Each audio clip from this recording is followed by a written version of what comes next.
All right. We need a clerk. There's a clerk. Good afternoon, everybody. Thank y'all so much for being here for this special call meeting. The time is now 1:06 p.m. Madam Clerk, I call this meeting to order. Attorney Plunkett.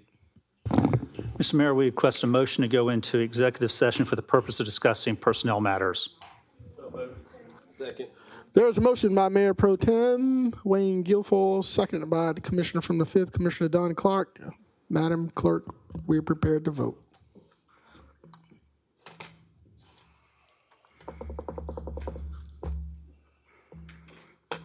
Waiting on the fourth. No, not by a long shot.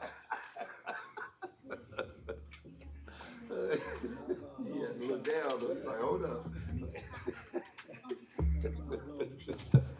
That motion carries with Mr. Johnson, Mr. Lewis, Mr. Garrett out. Thank you, Madam Clerk. We're now suspended to executive session, room 293. 293 next door.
Ladies and gentlemen, we appreciate your patience. We're going to get started here in just a second.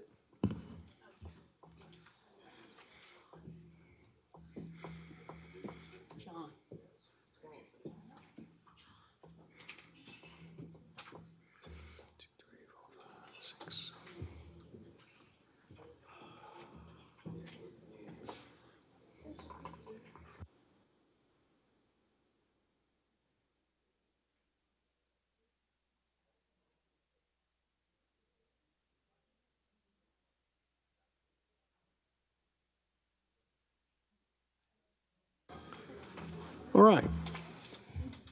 Colleagues that are out in the audience, I'm going to ask you to please make your way to the dais. We're prepared to get started. We have 7. Madam Clerk, looks like we have a quorum. Attorney Plunkett.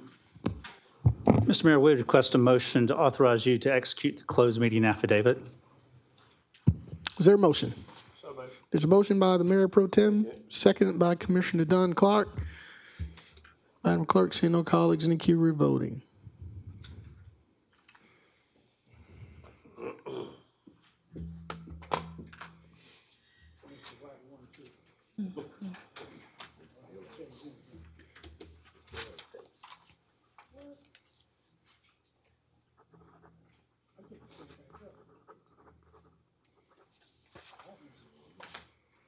That motion carries with Mr. Johnson out, Mr. Garrett, and Ms. Scott. Thank you, Madam Clerk. Attorney Plunkett, are there any motions as a result of our executive session? There are none, sir. If there are not, Madam Clerk, I'll call a regularly scheduled commission meeting to order. The time is now 2:35. Ladies and gentlemen, again, we apologize for our tardiness, but we're prepared to get started. Madam Clerk, you have the floor. Thank you. Call your attention to the invocation portion of our agenda. Will be shared with us today by Reverend Melvin Ivy, pastor of the Greater St. John Baptist Church, after which we'd like to ask our fire chief if he would please lead us in the Pledge of Allegiance. Mr. Antonio Burton.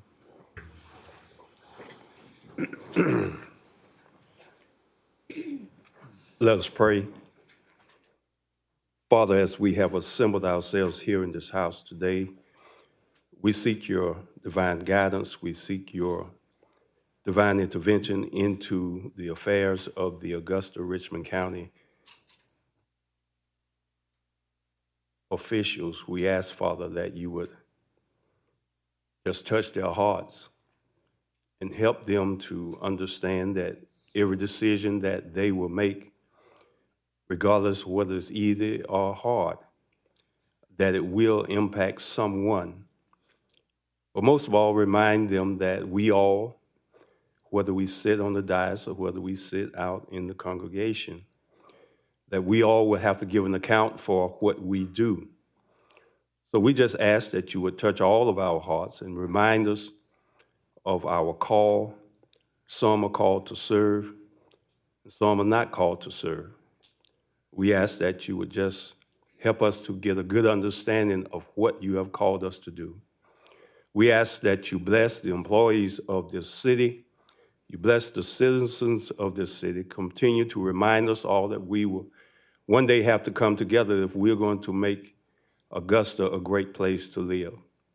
We cannot go forward divided, but we must come together. So we ask, Father, that you bless now this session, bless all that are in the house today, and help us to understand that this government should work for the people, not against the people. So we thank you now. Bless us in all that we say and do, that you might receive all honor, all glory, and all praise. For it is in the name of Jesus Christ that we pray. Amen. Amen.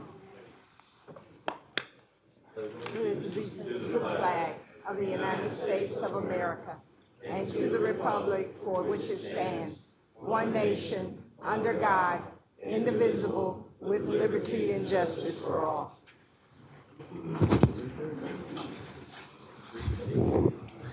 Reverend Bussey, it's always a pleasure to have you come and pray for us. We thank you for your pastoral blessing as well as that really powerful, much-needed prayer. Thank you. By these presents, be it known that Reverend Melvin Ivy, pastor of the Greater St. John Baptist Church, is our chaplain of the day. May his spiritual wisdom and civic leadership continue to inspire and to set an example for all citizens of Augusta. Given under my hand this 20th day of January, 2026, Garnett L. Johnson, Mayor. Thank you.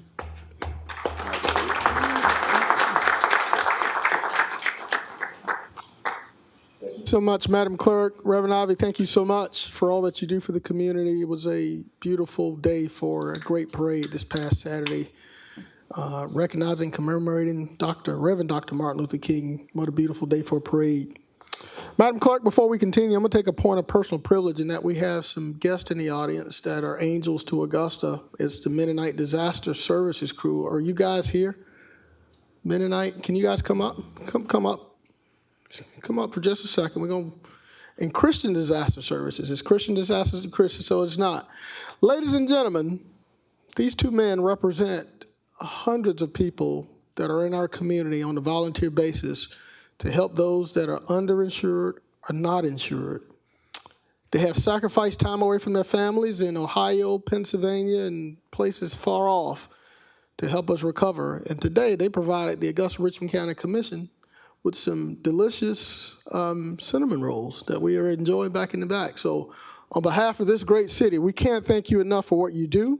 For those of you that have families or friends that still need help in recovering from Hurricane Helene, our former mayor, Deke Copenhaver, is working with these groups, and they do all sorts of trades, from completely redoing houses to roofing to windows to everything.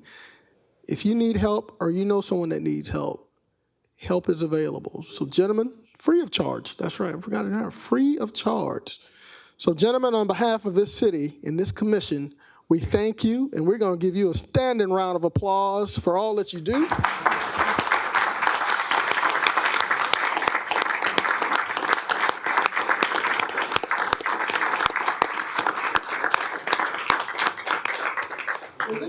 This group is led by a gentleman by the name of Gideon Yoder, and we want to say a prayer for Mr. Yoder in that he had to leave within the last couple of days because his father passed away.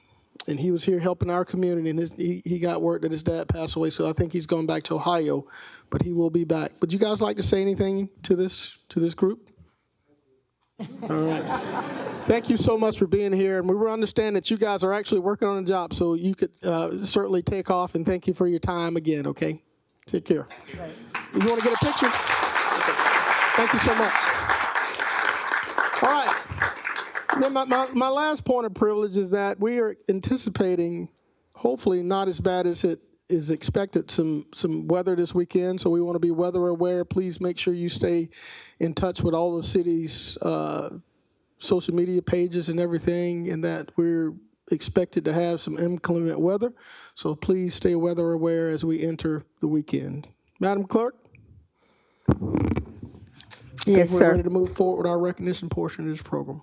I call your attention to the recognition portion of our agenda, which our HR director, Ms. Anita Rooker, would make the presentations accordingly. We offer our congratulations to all of the today's recipients.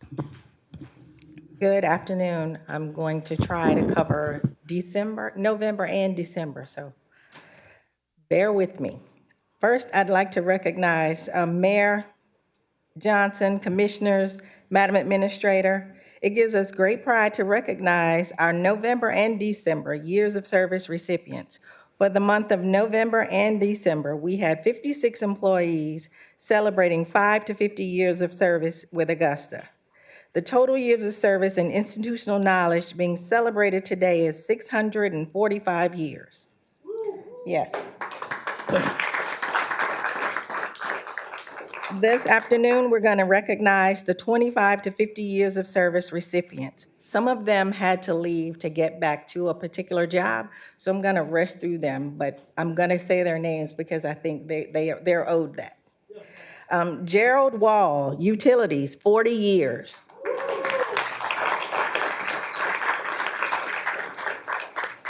Ronald Sylvester, the Sheriff's Office, 35 years.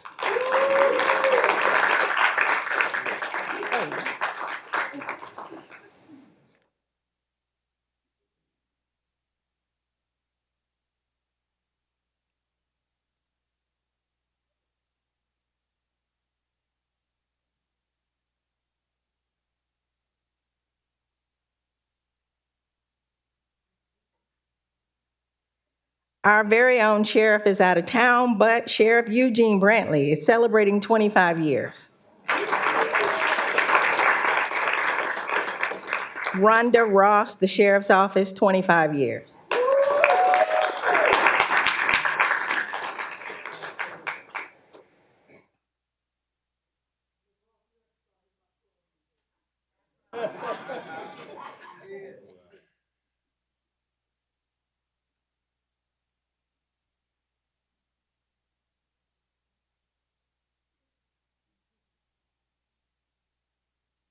Kenya Turner, E911, 25 years.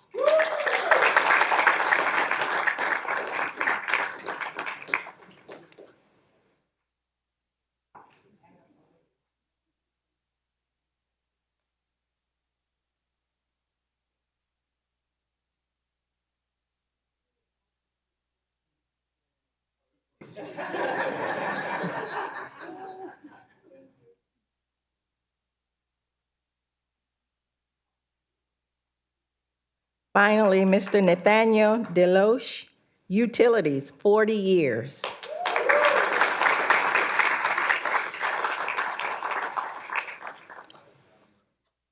Mayor Johnson, the Employee Recognition Committee has selected Taisha Bussey as the 2025 November Employee of the Month for Augusta, Georgia. Ms. Bussey,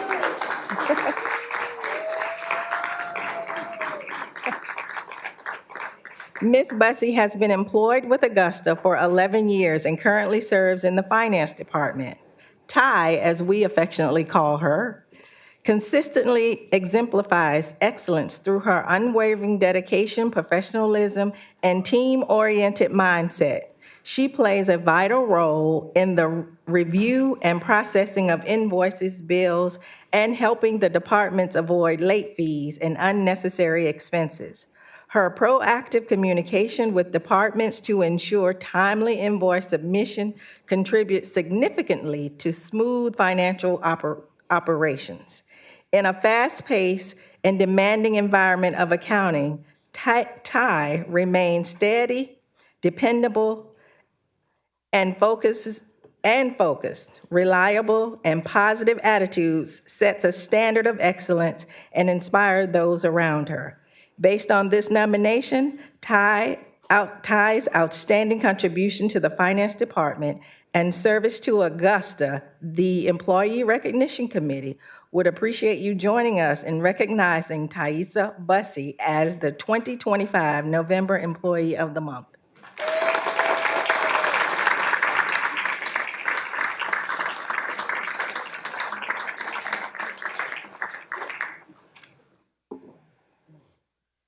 Mayor Johnson, the Employee Recognition Committee has selected Charles McJunkin as the 2025 December Employee of the Month for Augusta. Mr. Junkin has been employed.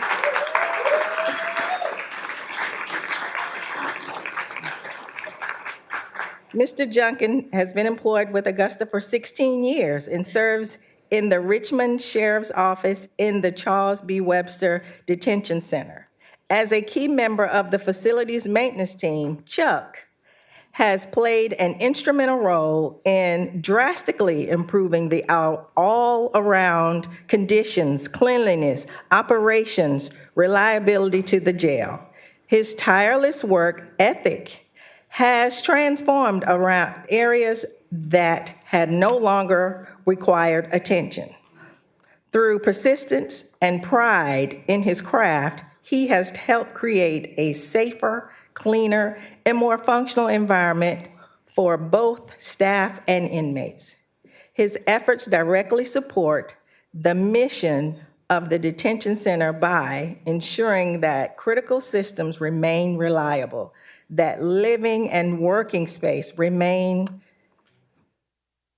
sanitary and safe, that operations can run smoothly without interruptions. Based on this nomination, Chuck's outstanding contribution to the Sheriff's Office and the service to Augusta, the Employee Recognition Committee would appreciate you joining us in recognizing Charles McJunkin as the 2025 December Employee of the Month.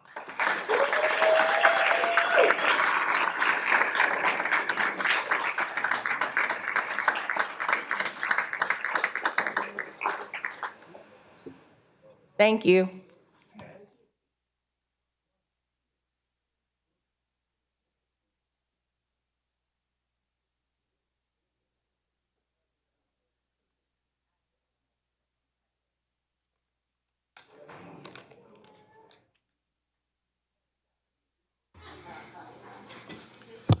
Ladies and gentlemen, let's give another round of applause. 645 years of service to Chuck and to Ty. And you know, Chuck told me he could not have a better jail if it were not for the Major. Major Huffman, thank you so much. Round of applause for Major Huffman. All right, Madam Clerk, we're running behind, so let's move on. Amen.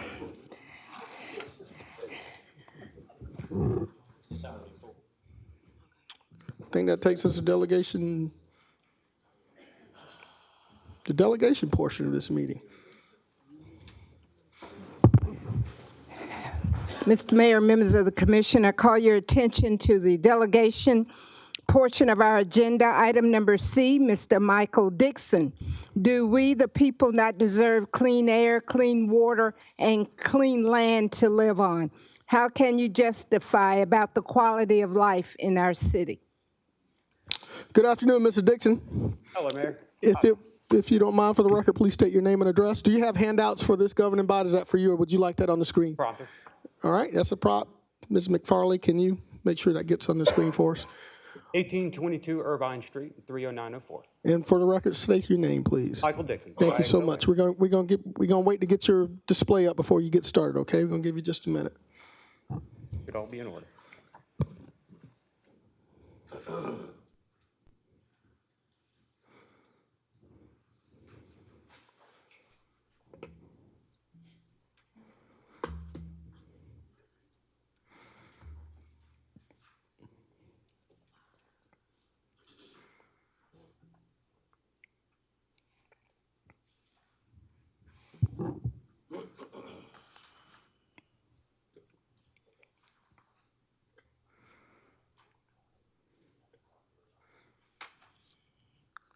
All right. To start off with the first part of the question. Yes, do sir. we, the people of Augusta, Richmond County, not deserve clean air, clean water, and a clean environment to live on? I would like a response from each one of the commissioners to their own personal answer. Do we deserve that as a city? Well, Mr. Dixon, this is a dialogue portion. We can't force a commissioner to answer, but you certainly, if there's anybody that's interested to answer that question, you're more than welcome. And right now, I don't see any colleagues in the queue, so I would ask that you continue with your presentation. And if any commissioner desires to answer, I'll let you know, okay? Yes, sir. And the first screenshot that I have up on the prompter is from the AEDA, the Augusta Economic Development Authority. Under that, some of the incentives that they have put forth for Augusta to promote ourselves to other corporations is that we have an excellent quality of life in our city. I have laid out several more screenshots beneath it that show that the quality of life in our city is not up to what we are advertising to each other. And that is what prompted the first question of, do we not deserve clean air, clean water, and clean land to live on? Our health inequalities here in the city are some of the worst in the country. This is displayed for life expectancy for our city and for each district, and this is in comparison of the entire United States. This is not just looking at localities in the south or north or gerrymandering the data one way or the other. This is in comparison to the entire United States, and our city is ringing out over and over for some of the larger health concerns dealing with us.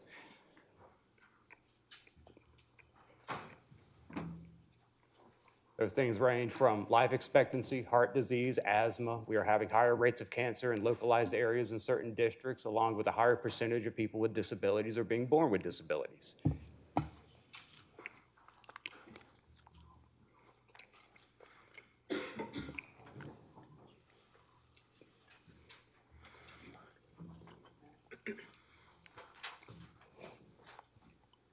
This is a screenshot of a study that was pulled out of another state, another city, another university that has nothing to do with us. None of them have ever, they probably have been to our city at least once, but they found us because of the data that our city has been producing from our ill quality of life effects. These are from the districts based in 1933, using all of the metrics of data and health that they had at the time comparative to now. And you can see some of these districts have fallen lower in comparative standing than they were in the 1930s, as we are presently standing here today.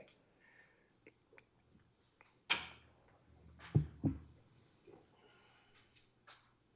goes on to what I was talking about the environment. This was a study done by the United States military in preparation to try to find out some of the PFAS contamination zones. In this, they directly quote our city as being a result of some of the PFAS contaminations in their lakes at the Gordon Gulf Lake. And that they had directly had proed it back to us, and that we were the ones responsible for it. And these are some of the things when we start looking at the data around the people that live in Augusta. Even though this study was mainly around Fort Gordon, it was still looking at all the outside wells that could have been affected by this. And we know that our wells have been in suspect for a long time, and that we still have many people using potable wells, from RV parks to mobile homes. There's still a lot of data that's out there that we don't know about, we haven't been looking into, but yet other municipalities, other places have it. That was the last one. And so I urge the commission to start taking these things serious, because this is our city, this is our lives, this is your lives as well. Your family, your children, your loved ones all live in this environment that is affecting us. And every metric point of the data is showing that we're getting worse and worse and worse. And it's not just been over 5 years or 10 years. For over 60 years, our city has been the beating back of some of the larger corporations, and we have paid the price for it, ultimately and unfortunately. And it's to the point where we even advertise. 1 minute. Thank you. We even advertise a lie, that we have excellent quality of health, even though from Market Hub studies, Wallet studies, to even our own government is saying that that is not true. Like it says up there, the National Health Report for air quality in Augusta. All the data is there saying we have a lot of work to do. And not just we have a lot of work, we have a lot of studying and a lot of funding that needs to be put towards this, because it's only going to get worse if we don't stop it now. The first thing to do to solve a problem is to recognize that you have one. Thank you all. That is all. Mr. Dixon, thank you so much, and thank you for always being that advocate for the environment for this community. Yes, sir. Please know that. And I'm going to open it up to the floor, and there is the Mayor Pro Tem that's in the queue. So Chair recognizes Mayor Pro Tem Wayne Guilfoyle. Thank you, Mr. Mayor. Mr. Michael, thank you for coming before us. Where does the EPA, EPD come into this picture?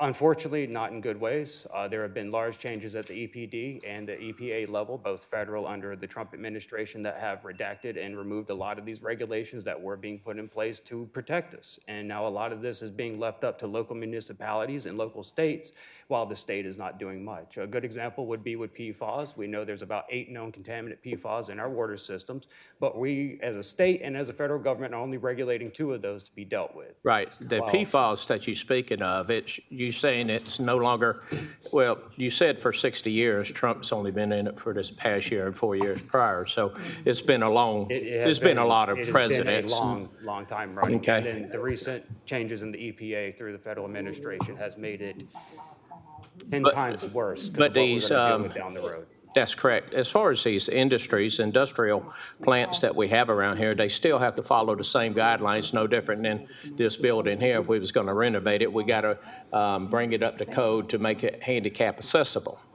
True? In most parts, but there have been a lot of ways that they have gone around these, as well as we just had meetings over the EPD Solvay hearing, and we still have not gotten full word about Solvay Right. and how they're going to go about doing the things that they were supposed to do. So Right. a lot of this kind of just gets pushed under the rug. People forget, and then there's little follow-up from the public, and it's only really environmentalists that actively control and follow that. Right. Mr. Michael, you and I have a lot of conversation, but you talk up here on this kind of information where I'm way down here. But something that surprised me in your pictures, page 2 and page 3, no different than the picture right here. You can leave it there, Natasha. The bottom left-hand corner, right below that curve, there's a dark spot. That's Hetzibah. Yes, sir. The only thing we have in Hetzibah as far as industry is a chalk mine. There is legacy. It's a wide berth. So an industry could be 60 miles away that is still producing active contamination that makes it through the wind currents, that it gets deposited on the ground, gets breathed in through, that's shown through the asthma studies, as well as legacy contamination. I know I had ran out of time, but I had a few other. Right. Like, there are industries prior to the last 20 years that are still affecting the health of people living out there, as well as the environments they're going to. I think I even sent a picture to the mayor where he had spoke at an event, and above the event is a large dark spot from where the contamination is building up inside of buildings. It is a lot. It's not just one industry or one type of industry. It is continuous years of people not trying to understand these problems that are all combining together to affect us in ways that not necessarily one person would understand or one branch of the government would actually be in control of, because it deals with air, water, what's in the air, how much is in the air at the times it's in the air. A good example would be a lot of the factories around here. We have higher increased rates of emissions during the night while people are sleeping, and that can have adverse effects on just your regular sleep patterns, which then can culminate down into lower life expectancy or heart disease. It is. Told you to talk up here. I'm down here. It is unfortunately a lot. It is a Jenga building. Well, I will tell you this, we do have a good director of our utilities. I guess that's the one we pointing at as far as PFAS, but, I do entrust in Wes, and again, he's open for us to sit down for lunch whenever you get ready, so we can have a 1-2 conversation. Yes, sir. I will have all my documents ready to sit down with Mr. West and actually be able to Thank you. explain this in a better way than just the 5 minutes with little screenshots. Yes, sir. Thank you. Thank you for coming before us. Yes, sir. Thank you, Mayor. Thank you, Mayor Pro Tem. Mr. Dixon, don't see any other colleagues in queue. Certainly appreciate your presence here today, and thank you so much for this information. Yes, sir. I hope everyone has a good afternoon. Thank you. You too, sir. Yes, ma'am. You guys can go keep that. Madam Clerk, I think that takes us to item delegation D, please. Item D, Ms. Zakia Marbury, regarding community impact to the Haynes Station subdivision related to the proposed data center development. Thank you so much. Ms. Mabry, thank you so much for being here today. For the record, please state your name, and as I understand, you've already provided your address. Would you please state your name for the record, please? My name is Zakia Mabry. Thank you, ma'am. You have 5 minutes. Good afternoon, everyone. Mayor, Madam Administrator, Commissioners, and staff. Again, my name is Zakia Mabry, and I'm speaking today on behalf of residents of Haynes Station subdivision and surrounding areas. At the onset, I want to make it very clear, I am not in opposition of development or the data center. Our concern is about process and a voice. Residents recently became aware of proposed Eisenhower data center and began organizing after realizing neighbors were not aware of it until very late, around December 29th, to be very specific, of 2025. While I do not speak for every individual resident in Haynes Station or the surrounding areas, a small group of volunteers have come together and we've been meeting weekly, daily, to research and figure out what the facts are, what information do we have, what was publicly available. And we're seeking information to seek clarity through the appropriate public process. That's why we're here today, as this data center could affect our health and our wellness of our family members. Residents are approaching this with a focus on facts, data, and documented processes, because when information is limited and unclear, it can lead to unnecessary speculation rather than informed participation. Our purpose today is not to debate the merits of the data centers or the specifics of this process. We are here to request clarity on whether public notice was issued in accordance with applicable requirements and whether residents were provided meaningful opportunity to participate in the review of said process. Based on the information currently available to the residents, there appears to be some questions regarding how notice was provided, including timing, method, visibility of notice prior to the hearings. Because notice is a fundamental in due process, residents are respectively requesting a review of the notice process used for this particular process And if any deficiencies are identified, appropriate corrective action. Again, this request is not intended to oppose development. It reflects concern that the residents lack a meaningful opportunity to be informed and to be heard. I will now yield the remaining of my time to my colleague on our committee, Mr. Zabel. Thank you for your attention. Ms. Mabry, thank you so much. Before well, I don't see any colleagues in the queue because Mr. Zabel has a separate delegation. I don't see any colleagues in the queue, so Mr. Zabel, if you want to come forward, please. I actually have handouts for you guys. So. Okay, if you would hand them. All right. Mrs. Zabel, again, I need your name. Your address has been submitted to the clerk, so you don't need to provide that, but please, for the record, what is your name, sir? My name is Charles Abel. Okay, Mrs. Zabel, you have 5 minutes. All right, thank you, sir. My biggest thing is I am an active duty service member. I have been stationed here at Fort Gordon for the last 5 years. And I am in the field that this data center will provide a lot of things. I'm not in opposition to it, but a lot of things that I do oppose are things that I have seen downrange as far as the generators that these things are going to use, whether it be they're going to be tested, no telling what their time schedule is for testing these, when they're going to be running. Also, there were things that the city had created, DRIs. There were 2 of them, 3715, back when these were 4 buildings. There were many things that are different from that one and the new one, which is 4171. A biggest thing are the amount of water that these things are going to use, the amount, both of these DRIs state that there will be no hazardous waste produced. On everything that I have researched, every single data center in the country and in the world has hazardous waste. It will be the diesel, the oil that these generators need to run. They're going to have the battery from the ups that these, if the power goes down, that these have uninterruptible power systems. These have batteries. Also, the computers, they're going to wear out. They have all kinds of things inside of them. These all have to be removed. The refrigeration units that they're going to be used. All these things are hazardous chemicals. So how is it the DRI that your planning commission created on your sites state that there is none going to be created, but these things will definitely have this. So that's one of the things that I bring up is the fuel, the batteries, the cooling chemicals, electrical equipment, things that are going to wear out. They're going to have to be disposed of. New ones will have to come in. So how is that not considered hazardous waste? Also, in both DRI 3715 and 4171 is that this data center is going to be mainly in Richmond County, probably about 95% in Richmond County, 5% probably in Columbia County. This data center sits on wetlands.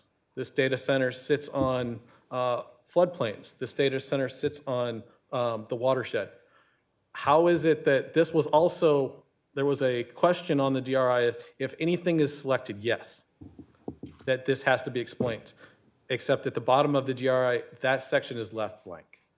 So if this data center going from 4 to 6 buildings is going to encroach on wetlands, the water plains, and the floodplain, how has this not been addressed by the Planning Commission and the Zoning Commission on the DRIs?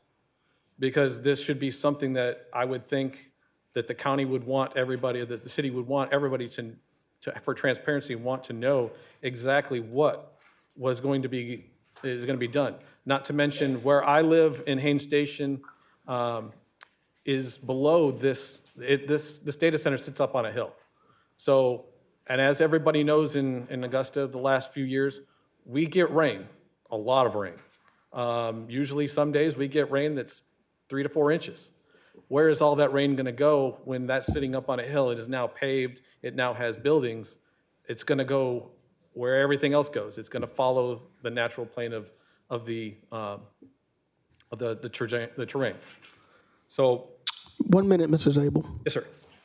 So my request is that the commission director staff to schedule a public meeting within the next 30 days, and that to be held in the evening hours for the purpose of providing meaningful public participation regarding the proposed T5 cloud data center, including both of the DRIs that I've submitted to you guys to review, and also to have this occurrence so that most people, like myself, I'm active duty.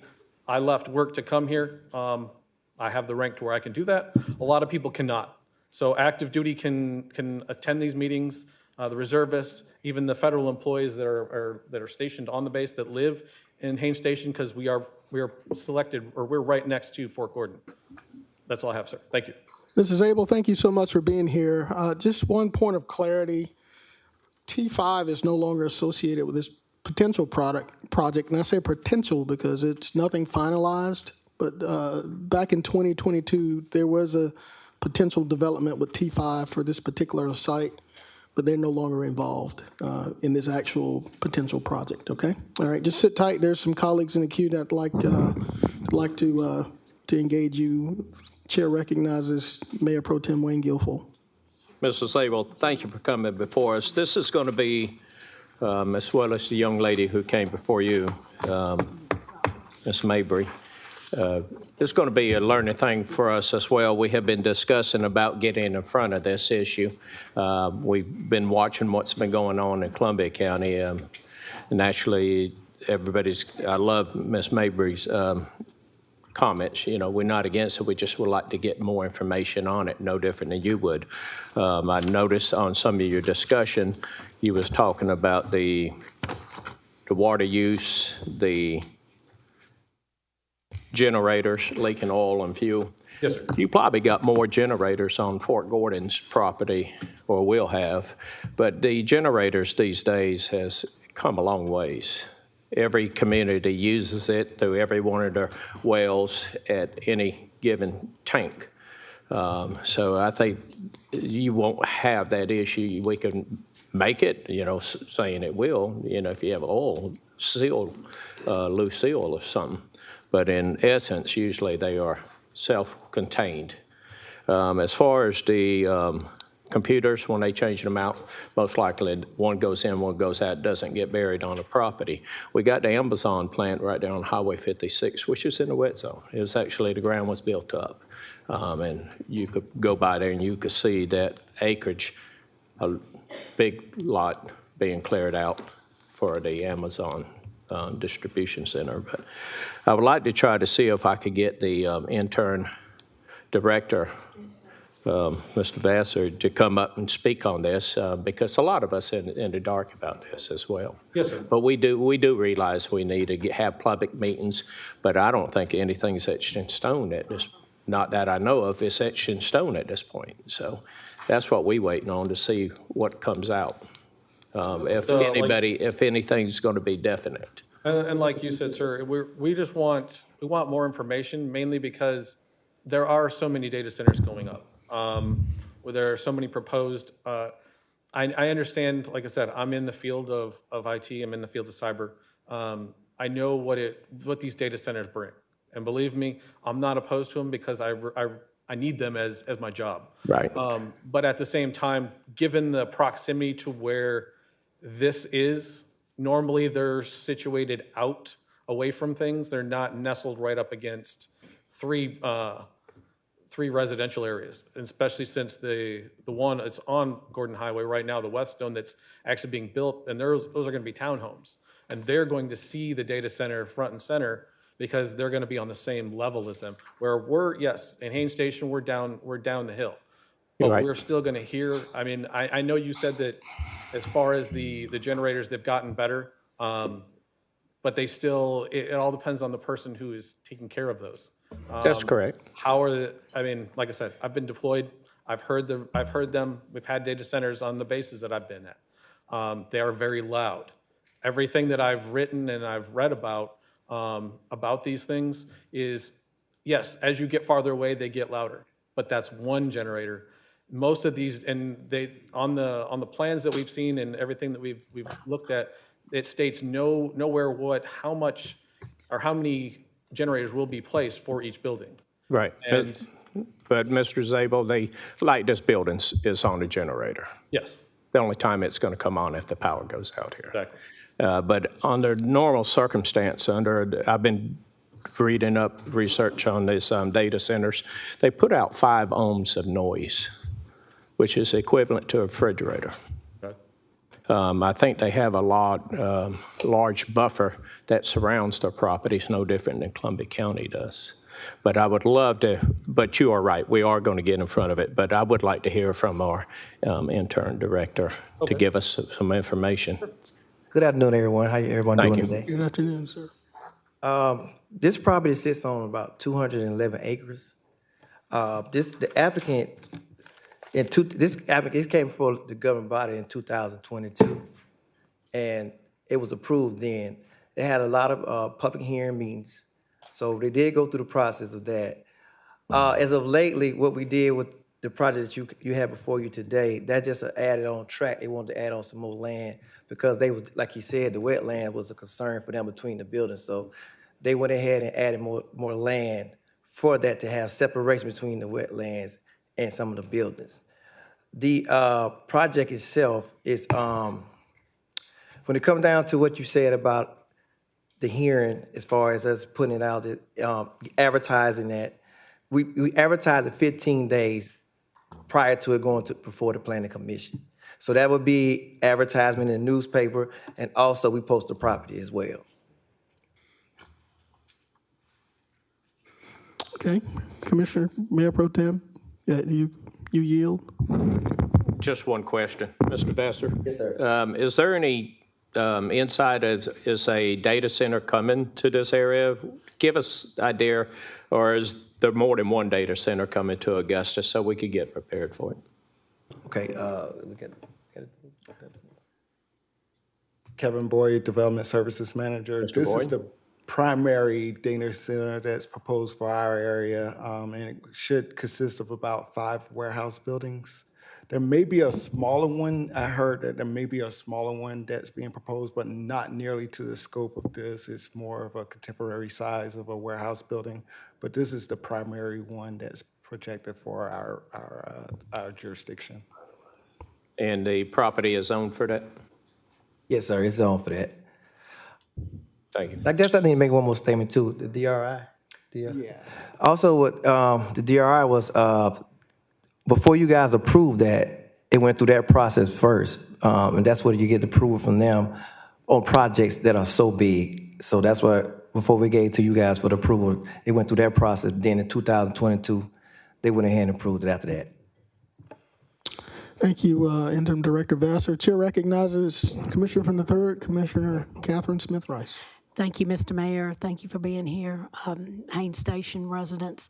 I'd like to say that, and I do know that there were signs that were put out, but as a commissioner that represents Haines Station, I feel like I owe it to the residents to be able to have a meeting, and we get together and have the attorney that represents the data center, and some folks come talk to you about it, but I do feel that you ought to have a voice in this, so I would like to make sure that we have a community meeting and that you all get to have your voices heard as well and speak.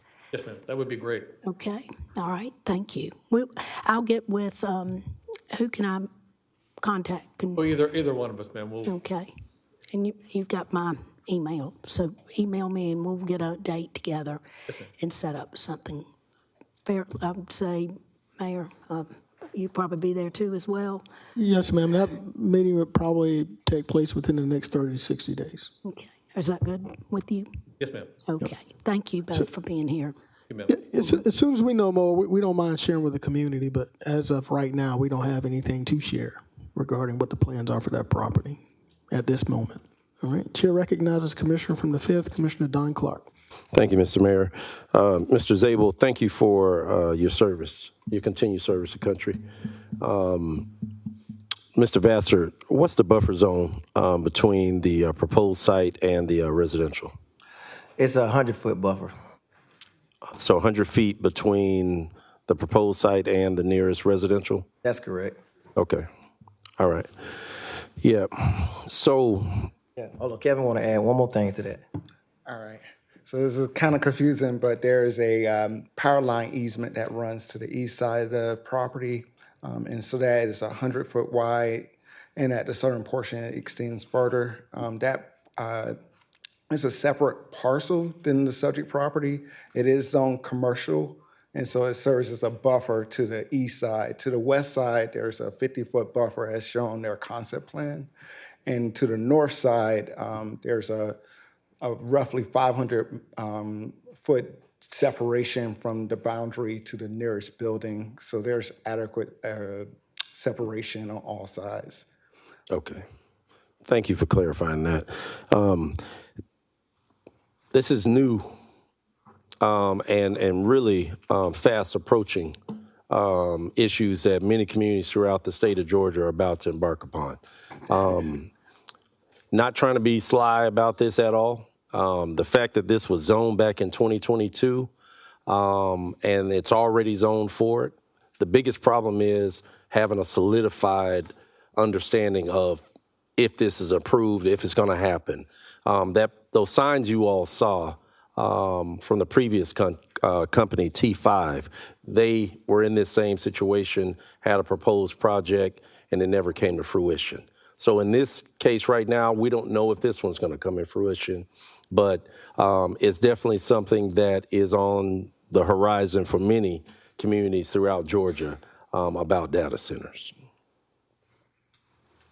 Ma'am, would you like to add something? Thank you for having this discussion with us, and I appreciate you saying that we're learning together. Stating that the signs were there, we've used Google Maps. Yes. And we didn't see those signs. So if you could, our email's on file, can you send us documentation of the signs being there in the newspaper article or ad being printed? Because we couldn't find that information. Yes, we have no problem doing it. We can get you that information. Thank you so much. You're welcome.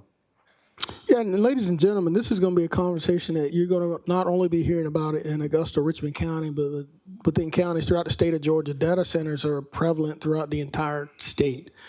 You know what's happening in our neighboring county, or you hear about what's happening, and because of AI and the added necessity for more technology, data centers are becoming more and more prevalent throughout the state of Georgia and the Southeast. So certainly understand your concerns with where you live, and they're noted. And as I pledge, we will make sure we have meetings as we know more. Okay? So thank you guys so much for being here. Thank you, sir. Thank you. You guys have a great rest of the day. You too. Thank you. Thank you. Madam Clerk. Sir. Our last delegation, F, Ms. Well, we may want to hold up a second. We got a lot of Haynes Bridge folks. Thank y'all for being here. I appreciate it. We're going to give you just a second to clear out, okay? I should have asked how many people are here representing the neighborhood, but I see how many are here now.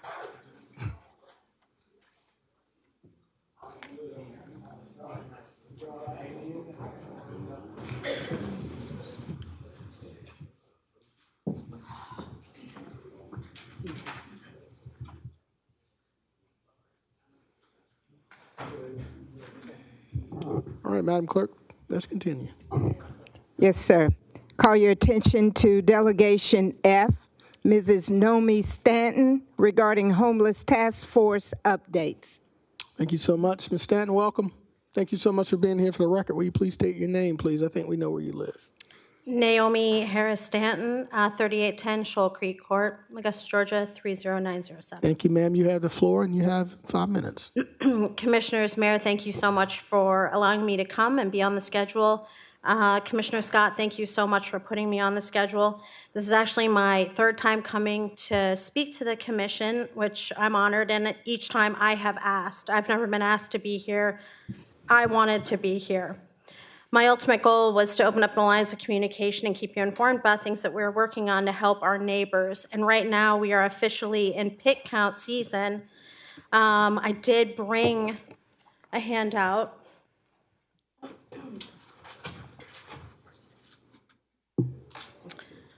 I want to specifically recognize Bethany Trapp, from the Marion Barnes Resource Center who has spent hours and hours and hours, volunteer hours, putting this together.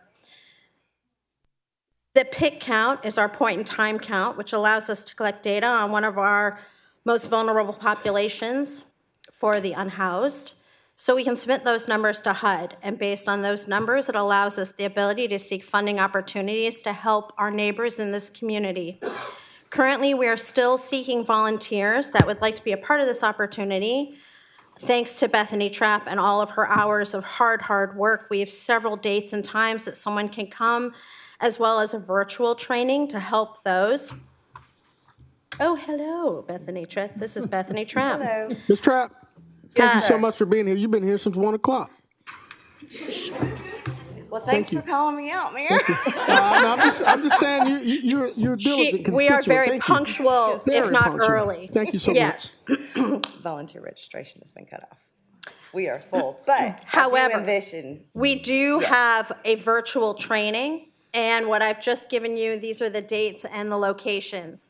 What's significant about this is if you look on each one of these places, this is another really a beautiful way of showing how our community comes together and collaborates to help our neighbors.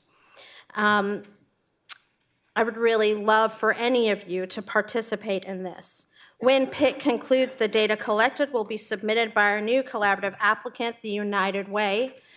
Besides giving you the information on the PIC count, I also really wanted to highlight some very significant things. Between the HOT team is the homeless outreach team, which has been put together by the Sheriff's Office. They are a special group, a high caliber of individuals. Put my glasses on. Lieutenant Sean Rhodes, Sergeant Hardin, Deputy Nelson, Debbie Colby Harrell, and Deputy Jones have been absolutely outstanding. I've worked with them personally at my organization. Between the HOT team, Pastor Luke Nide, Gap Ministries, Salvation Army, and Marion Barnes, we've collectively reunified over 24 people from this area with family members outside of Augusta.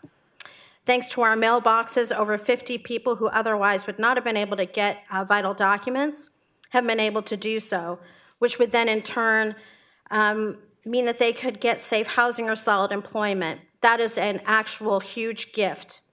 Thanks to our community care tickets, hundreds of individuals, and I mean hundreds, have been able to get to Serenity for mental health treatment, Department of Public Health for doctor's appointments, DCS to see their parole probation officers, or the hospital for follow-up care. As a side note, Ms. Sharon was actually here. I was asked by Dr. Page to speak at the Georgia Transit Conference that was held here in Augusta to share this program. We actually have a tremendous amount to be proud of in our community. I do not think that these are little wins. I think these are tremendous wins. My real reason for coming is because I am the outgoing chair, and I need to tell you about folks who have worked hours, and I mean hours, if I haven't beat that horse yet, since we all have full-time jobs. This is a volunteer position that people have volunteered for, either nominated for, volunteered for, and I feel compelled to say their names in this forum to give them massive thanks. I want to hugely thank Angela Backus from Resource Augusta, Olga Hernandez from Salvation Army, Bethany Trapp from Marion Barnes, Sherry Coleman from Easter Seals, Sean Edwards from the Augusta Land Bank, Tiffany Howard from the United Way, Brennan, which I know you know from the mayor's office, Sean Hargis Rhodes from the sheriff's office, Brittany Burnett from United Way, Angela Collins from United Way, and last but not least, Pastor Luke Nide. I have never asked anything of the commission before, and what I am asking now is to please support Pastor Luke Nide, who I believe was here about a week ago to give the opening prayer, and support him as the incoming chair of the Augusta Homeless Task Force as they move onward and upward in a positive, beautiful direction. Ms. Stanton, thank you so much. And ladies and gentlemen, let's give her a round of applause for her year.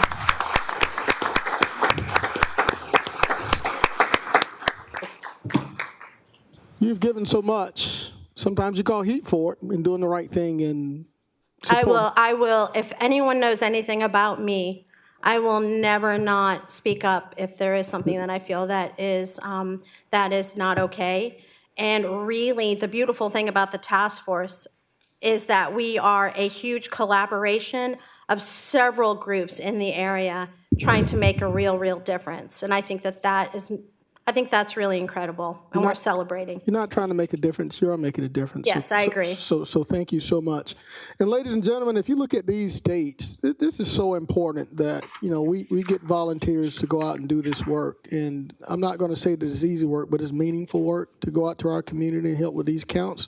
So I'd ask that if you have any interest or you know of anyone that may be interested, that you share, because this is important for our community, that we do this count and we get it right.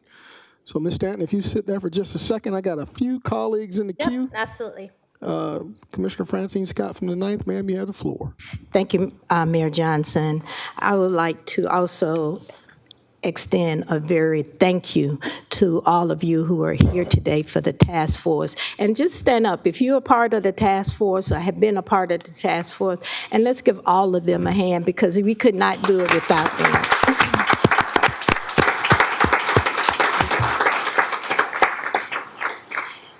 Ms. Stanton, I would like to thank you for your tenacity, for your willingness to come forward and work not just from 8 to 5, but it's almost 24 hours a day, because anytime you call, if you know her and she has a problem, she's going to resolve that within a matter of minutes. So I applaud you for the help of all of these people. Absolutely. And I would just like to thank you for having the willingness to work for the people who are our neighbors who are unhoused. So I know you're not going anywhere. You're just rolling off the task force.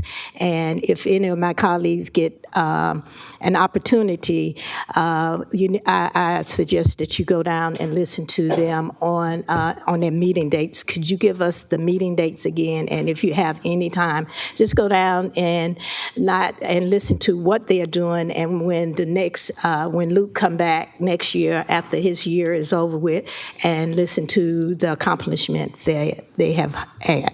Yes, ma'am. This full schedule is going to be posted on the Augusta Richmond County Continuum of Care page, which is our Facebook page. We keep that updated very regularly. That's another thing that the Dynamo Bethany Trap does. We will always be meeting at the Croc the last Thursday of every month. That can be counted on. And I know that Pastor Luke is going to do an outstanding job. Thank you again. Thank you, ma'am. Thank you, Mayor Johnson. And ladies and gentlemen, let me brag on Mrs. Naomi Stanton for just a second. Her husband used to be the commanding general at Fort Gordon, who has now gone on to bigger and greater things someplace else. So she could have easily followed her husband and not been here.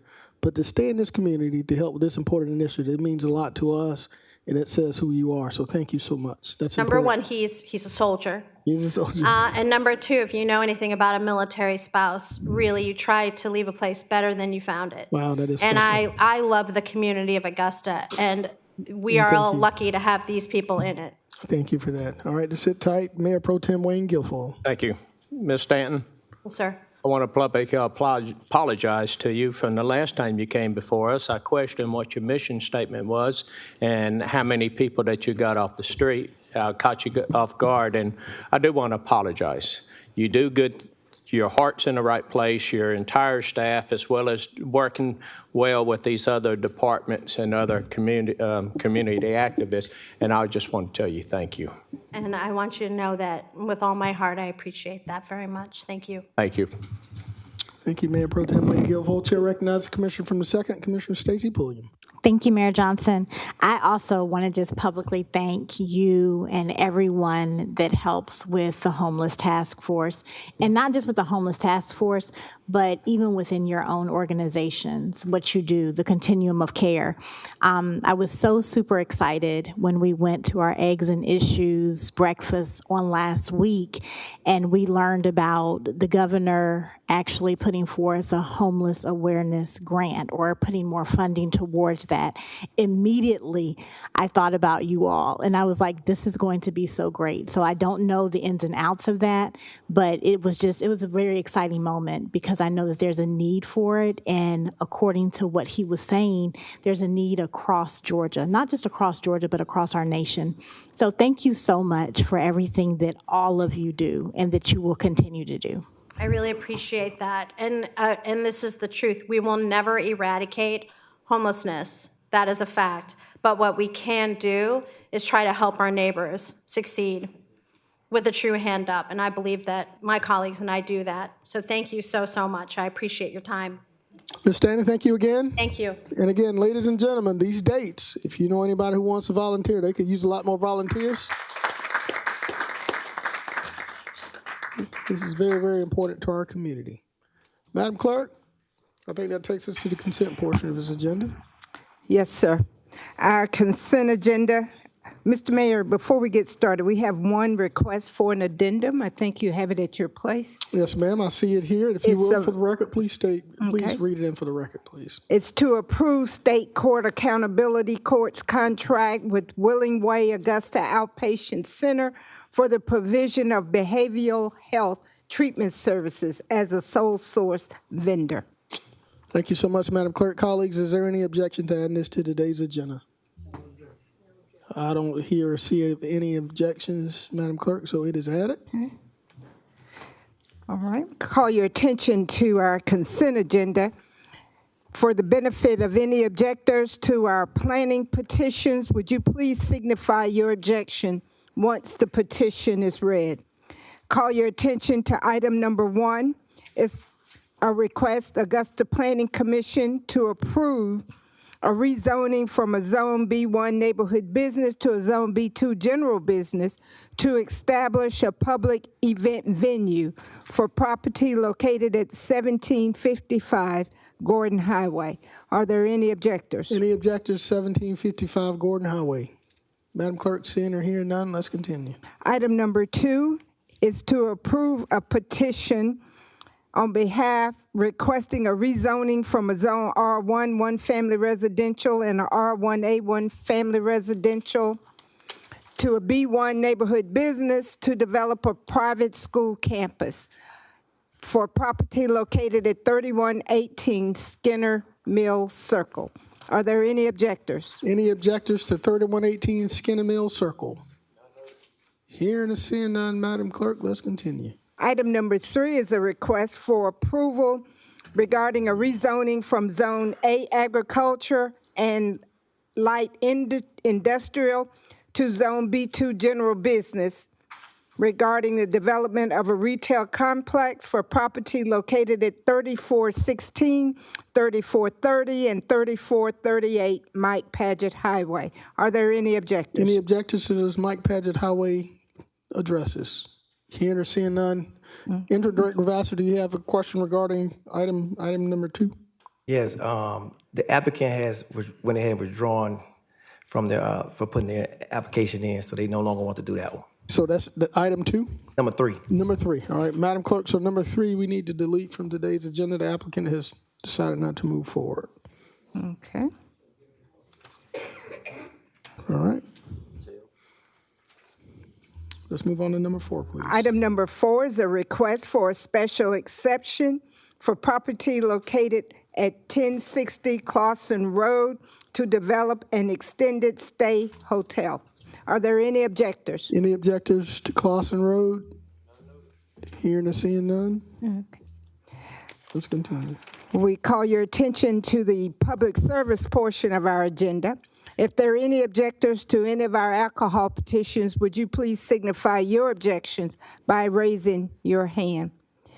Item number 6 for information, to approve a resolution designating Sunday, February 8th, 2026 as the designated Sunday for bars to be open for Super Bowl Sunday. Motion to approve the sole source upgrade purchase of hardware. Are there any objectors? Any objectors to Super Bowl Sunday alcohol? Hearing and seeing none. Let's continue, Madam Clerk. Item number 7 is a request to approve retail package beer and wine license for a location at 2657 Barton Chapel Road. Are there any objectors? 2657 Barton Chapel Road. Hearing or seeing none, let's move on. Item number 8 is a request for a retail package beer and wine license to be used in connection with 2749 Barton Chapel Road. Are there any objectors? 27 Barton Chapel Road. Any objectors? Hearing or seeing none, let's continue. Item number 9 is a request for a retail package liquor, beer, and wine license to be used with the location at 2751 Barton Chapel Road. Are there any objectors? Any objectors? That is a lot of locations for Barton Chapel Road, but I don't see any objectors.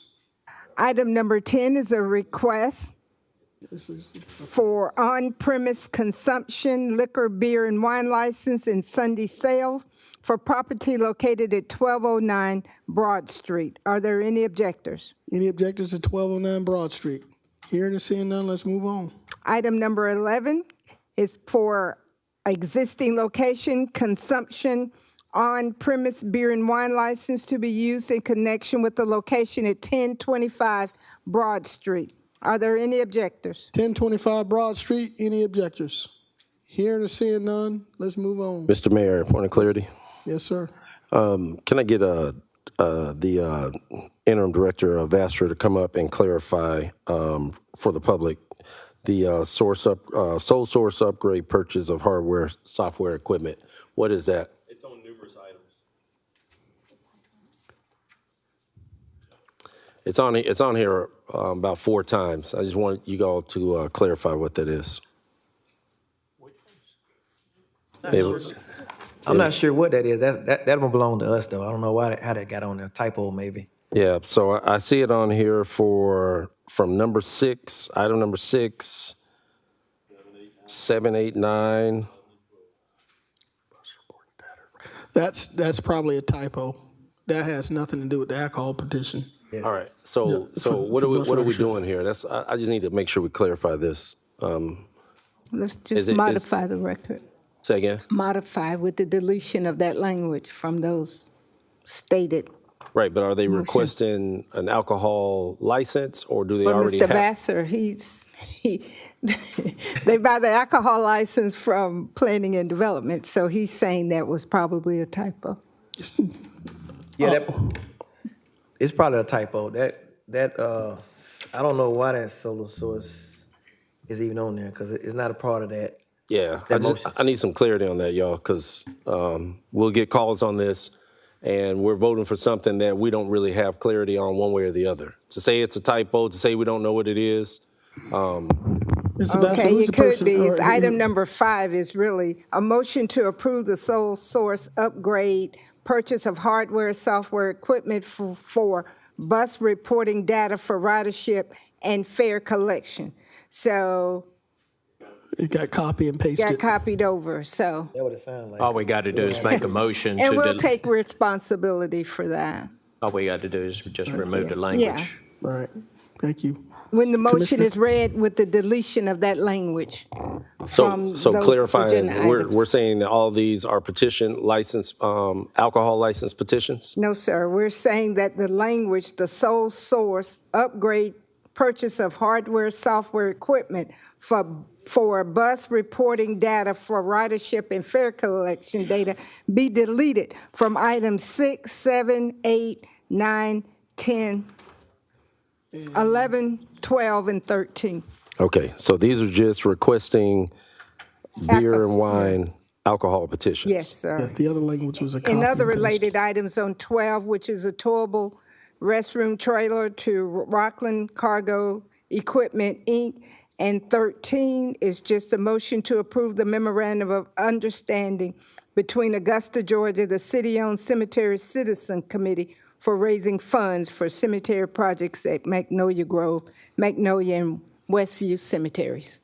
All right, so these are existing locations, basically changing ownership, and because there's different classifications on this. One's changing ownership, one's requesting for consumption on premises. Mm-hmm. All that language should be approved as stated with the deletion of the motion to approve the sole source upgrade of hardware equipment. Yeah, just got to remove that one line, Just Commissioner. remove that one language. Mr. Mayor, That language, go when ahead. it comes to the consent agenda, you would be approving items 6, 7, 8, 9, 10, 11, and 12 with deletion of the last sentence of each Okay, agenda thank you. item. Yes. I just needed some clarity because, like I said, I know if I was confused, others would be as well. Thank you. Thank you, Commissioner. Madam Clerk, let's continue. I think it takes us to item number 11. About to get somebody behind it. Number 11, Madam Clerk. Number 11? Item number 11.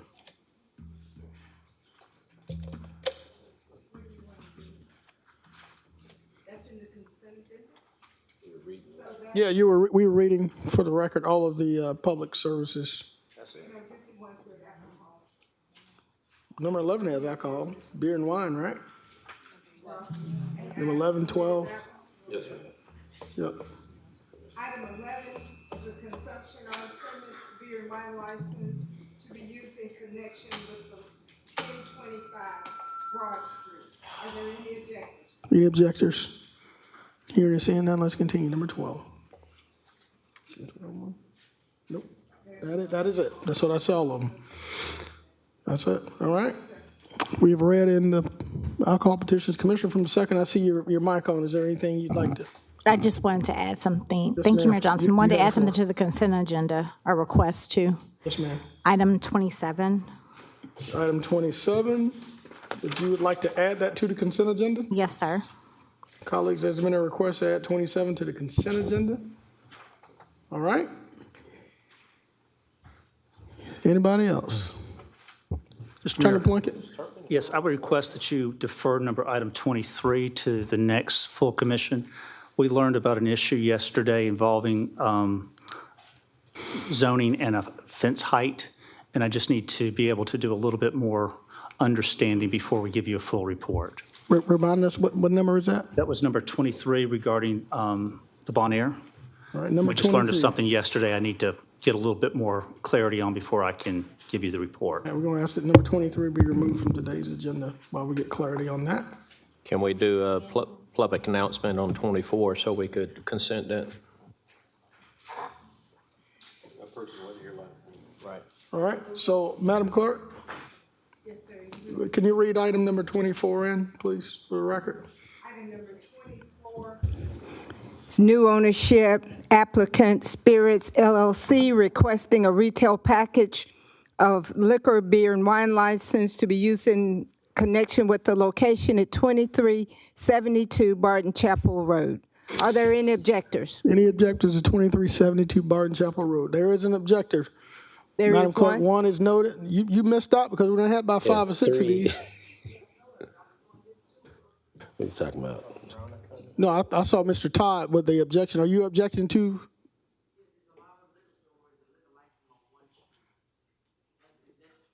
All right. All right. So, are you objecting to all the Barton Chapel or just this location?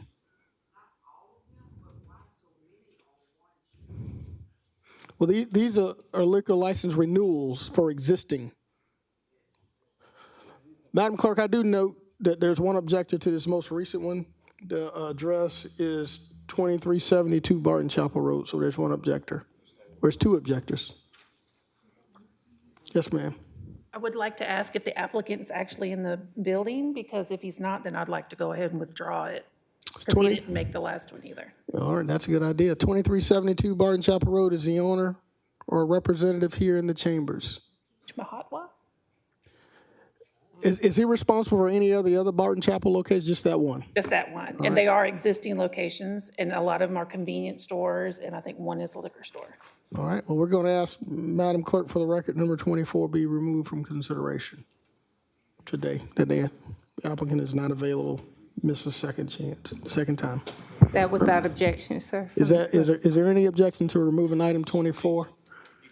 Hearing or seeing none, it's removed. All right, Chair recognizes Commissioner from the 5th, Commissioner Don Clark. Yeah, Mr. Mayor, item 25, I'd like to move that to the next committee cycle so that we can really deep dive into this one and give it the attention it needs. Also, 28 and 29, I'd like to move forward for consent as well. I beg your pardon, sir, I didn't Remind hear those, you. give us those numbers again. Number 25, let's move that to the next committee cycle. Yes, sir. 28 and 29, let's move to the next, let's move those for consent, sorry. Oh, okay. Thank you. 28 and 29. Yep. Commissioner from the second, 25 was your item. Are you good with moving it to the next committee cycle? Is there any objection? There is no objection. However, this will be the last time we move this item. Thank you. No, sir, there's no objection. All right, thank you so much. Chair recognizes the Commissioner from the 9th, Commissioner Francine Scott. Yes, Mayor Johnson, I just wanted to hear, I don't know who made the motion, but to move number 23, is that to the next committee or the next full commission? The next full commission meeting, that recommendation was asked for by the attorney and that Attorney Plunkett. Yes, sir. Ms. Scott, it was to the next full commission. All right. Commissioner Clark, I'm sorry, Commissioner from the 8th, Commissioner Garrett, you have the floor, sir. Motion to approve is stated. There's a motion to approve as stated by Commissioner Brandon Garrett. I heard a second by Mayor Pro Tem Wayne Guilfoyle. Commissioner Clark, I still see you're out of the queue now. Madam Clerk, we're prepared to vote.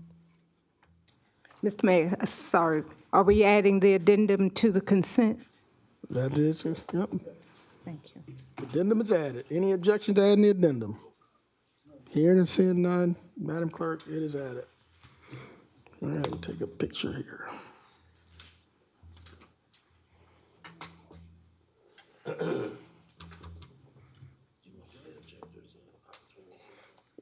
They removed it, so there's no reason to now. All right, Madam Clerk, we're prepared to vote.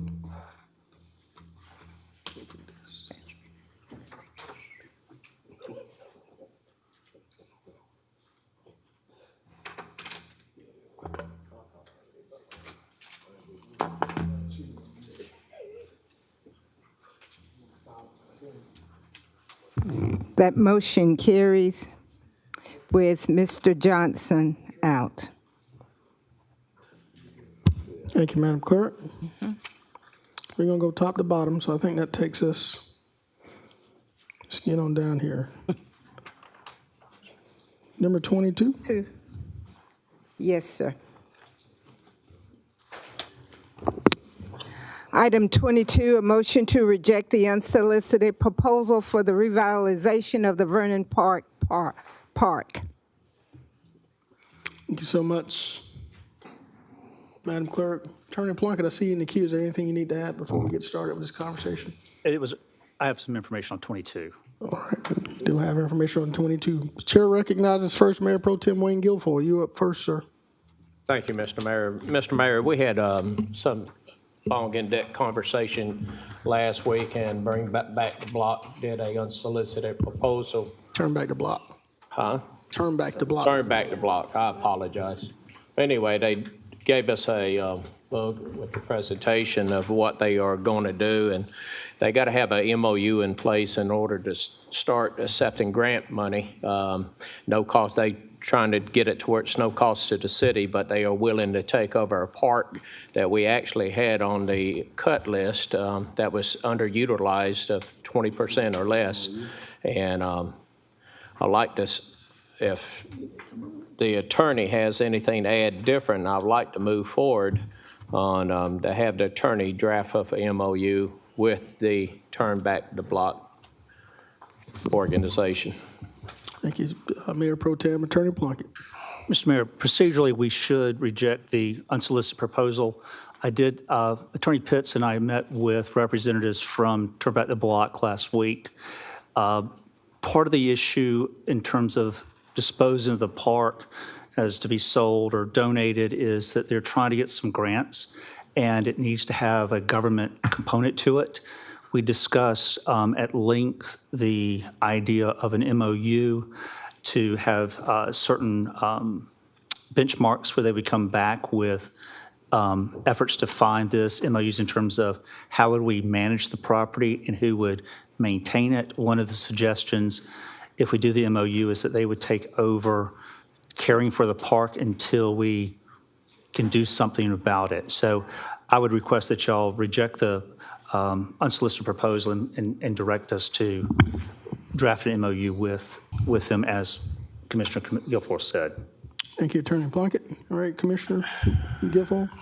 Mr. Mayor, I'd like to make a motion to reject the motion that's on agenda item number 22 and move forward doing the MOU with turn back to block. Second. The Mayor Pro Tem has made a motion, and I heard a second come in first by the Commissioner from the 3rd, Commissioner Catherine Smith Rice. Madam Clerk, I don't see any colleagues in the queue. We're prepared to vote. Thank you.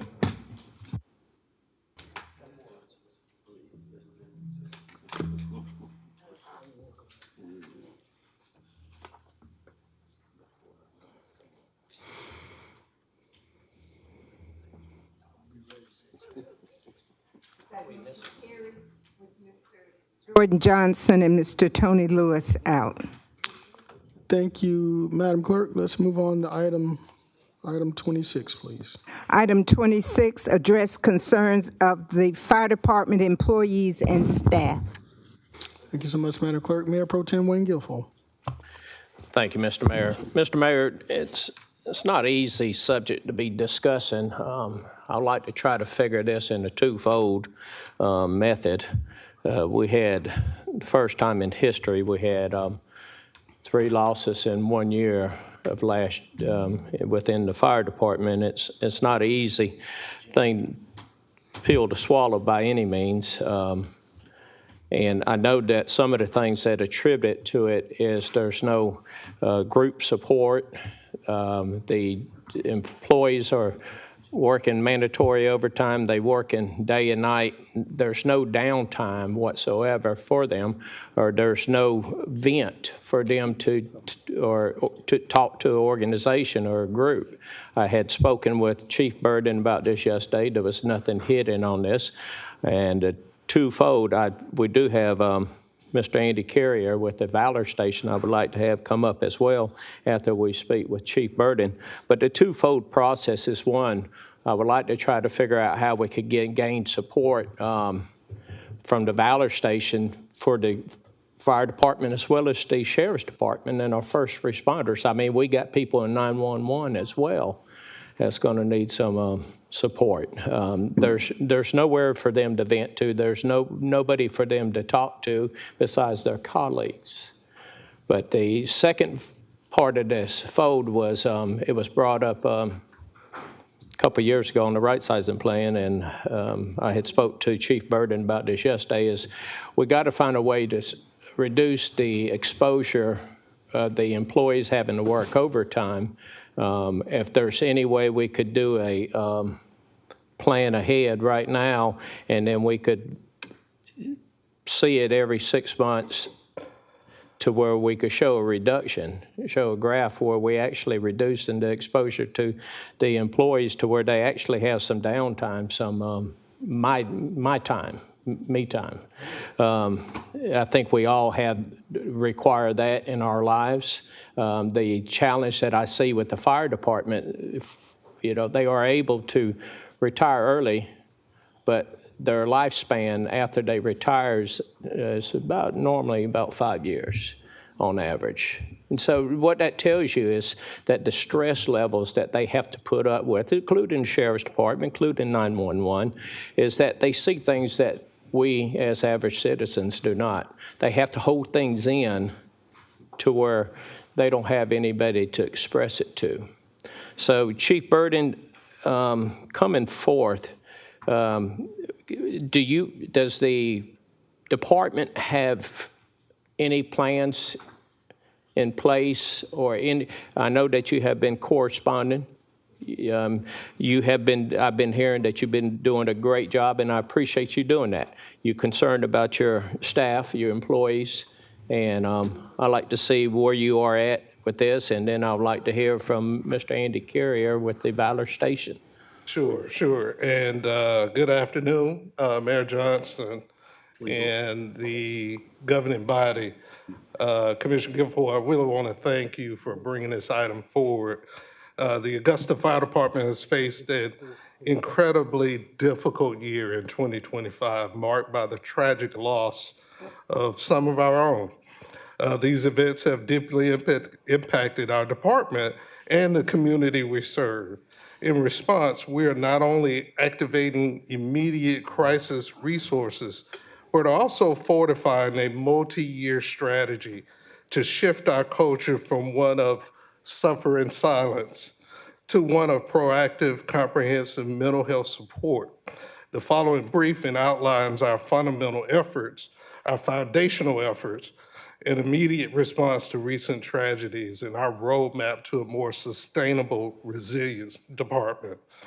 We recognized early on, back in 2022, that the cumulative trauma of firefighting requires a specialized approach. Our initial steps focused on breaking the stigma and building an internal infrastructure. We formalized and prioritized mental health by organizing our first critical incident stress management team. This provided a structured psychological first aid, if you will, framework to help our members process traumatic calls immediately. We implemented joint critical incident briefings following significant events, recognizing that trauma is shared across the radio. These briefings included the Sheriff's Office, 911 operators, and Central EMS. We introduced firefighter mental health safety stand-downs. These are mandatory periods where we pause operations to focus on training, checking in on our crews and normalizing conversations about stress. Partnering with local nonprofits, we integrated a therapy dog program for station visits. These visits proven effective in lowering cortisol levels and opening doors for more difficult conversations among personnel. In the wake of recent losses, we mobilized a tiered response involving national, state, and local partners to ensure no member is left without support. We partner with the International Association of Firefighters, who have deployed regional peer support teams to Augusta on several occasions. These are fellow firefighters who speak the language of the floor and provide a level of relatability that clinical settings sometimes lack.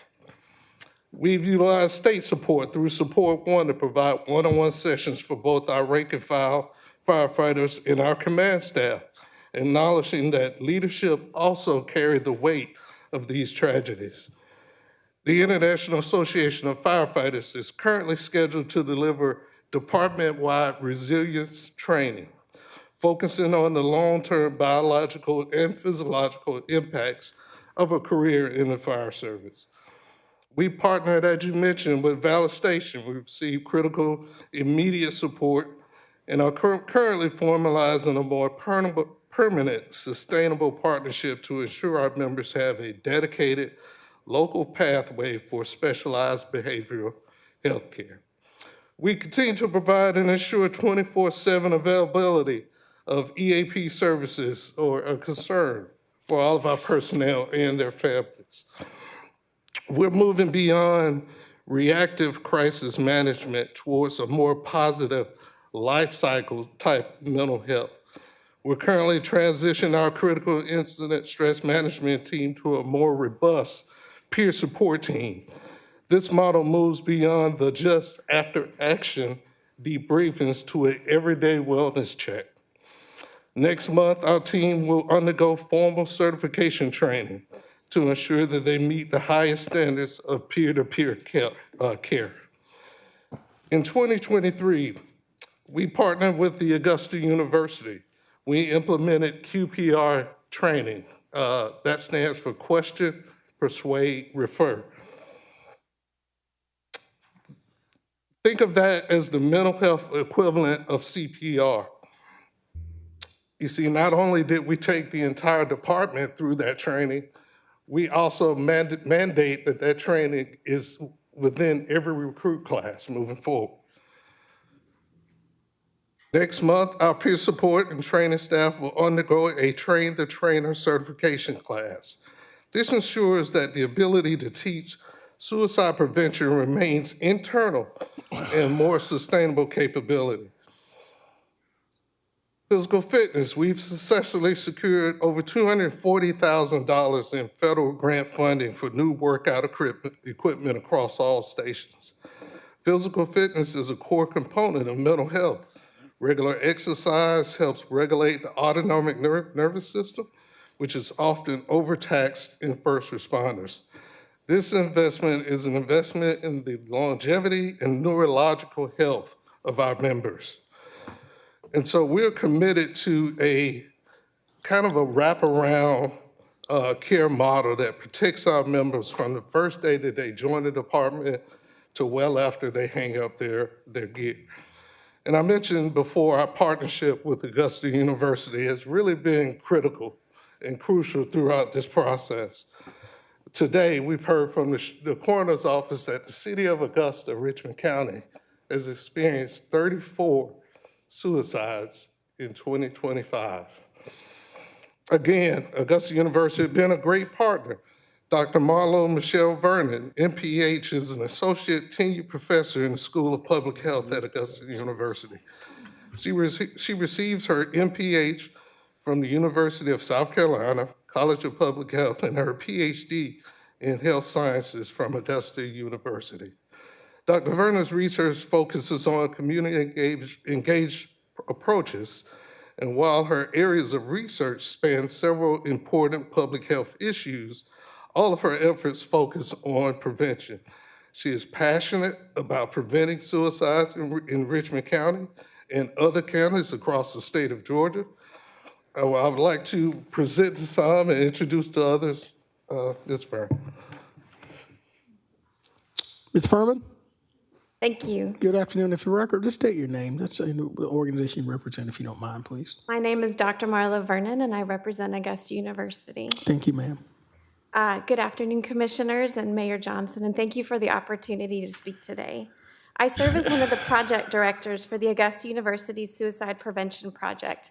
We are funded by the Georgia Department of Behavioral Health and Developmental Disabilities, or DBHDD. We work very closely with the Richmond County Suicide Prevention Coalition, and we have for the last 5 years.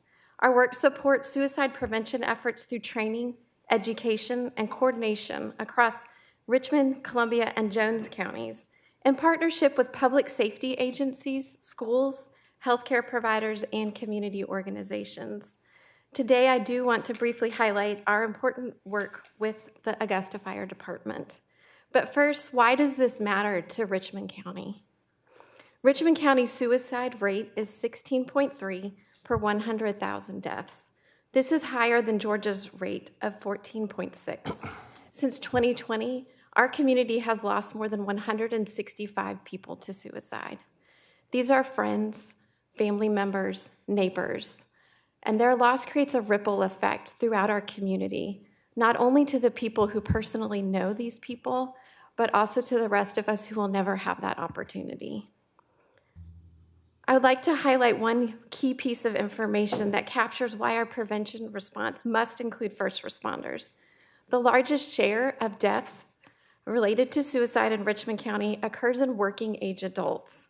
Ages 25 to 34 account for 37% of suicide deaths.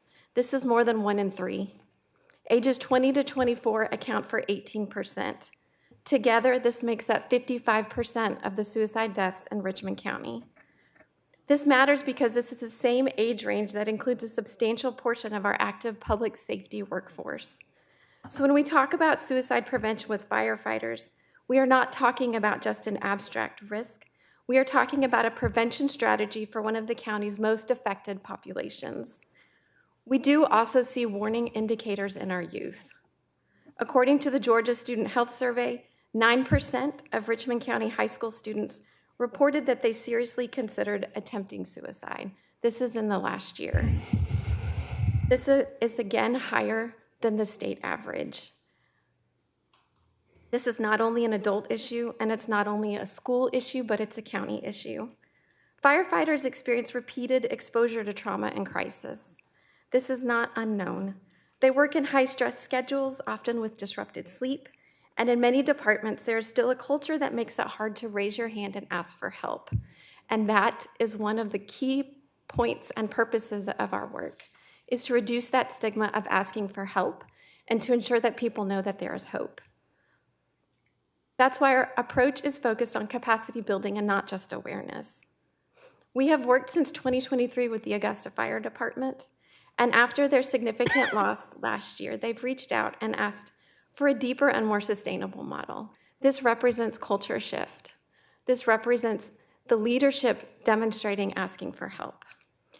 And so in March, as Chief Burton shared, we will be training 30 members of the Augusta Fire Department to do QPR in a train-a-trainer model. They will no longer need to rely on us or all other volunteers to provide this training for their partners. They will be able to do it themselves.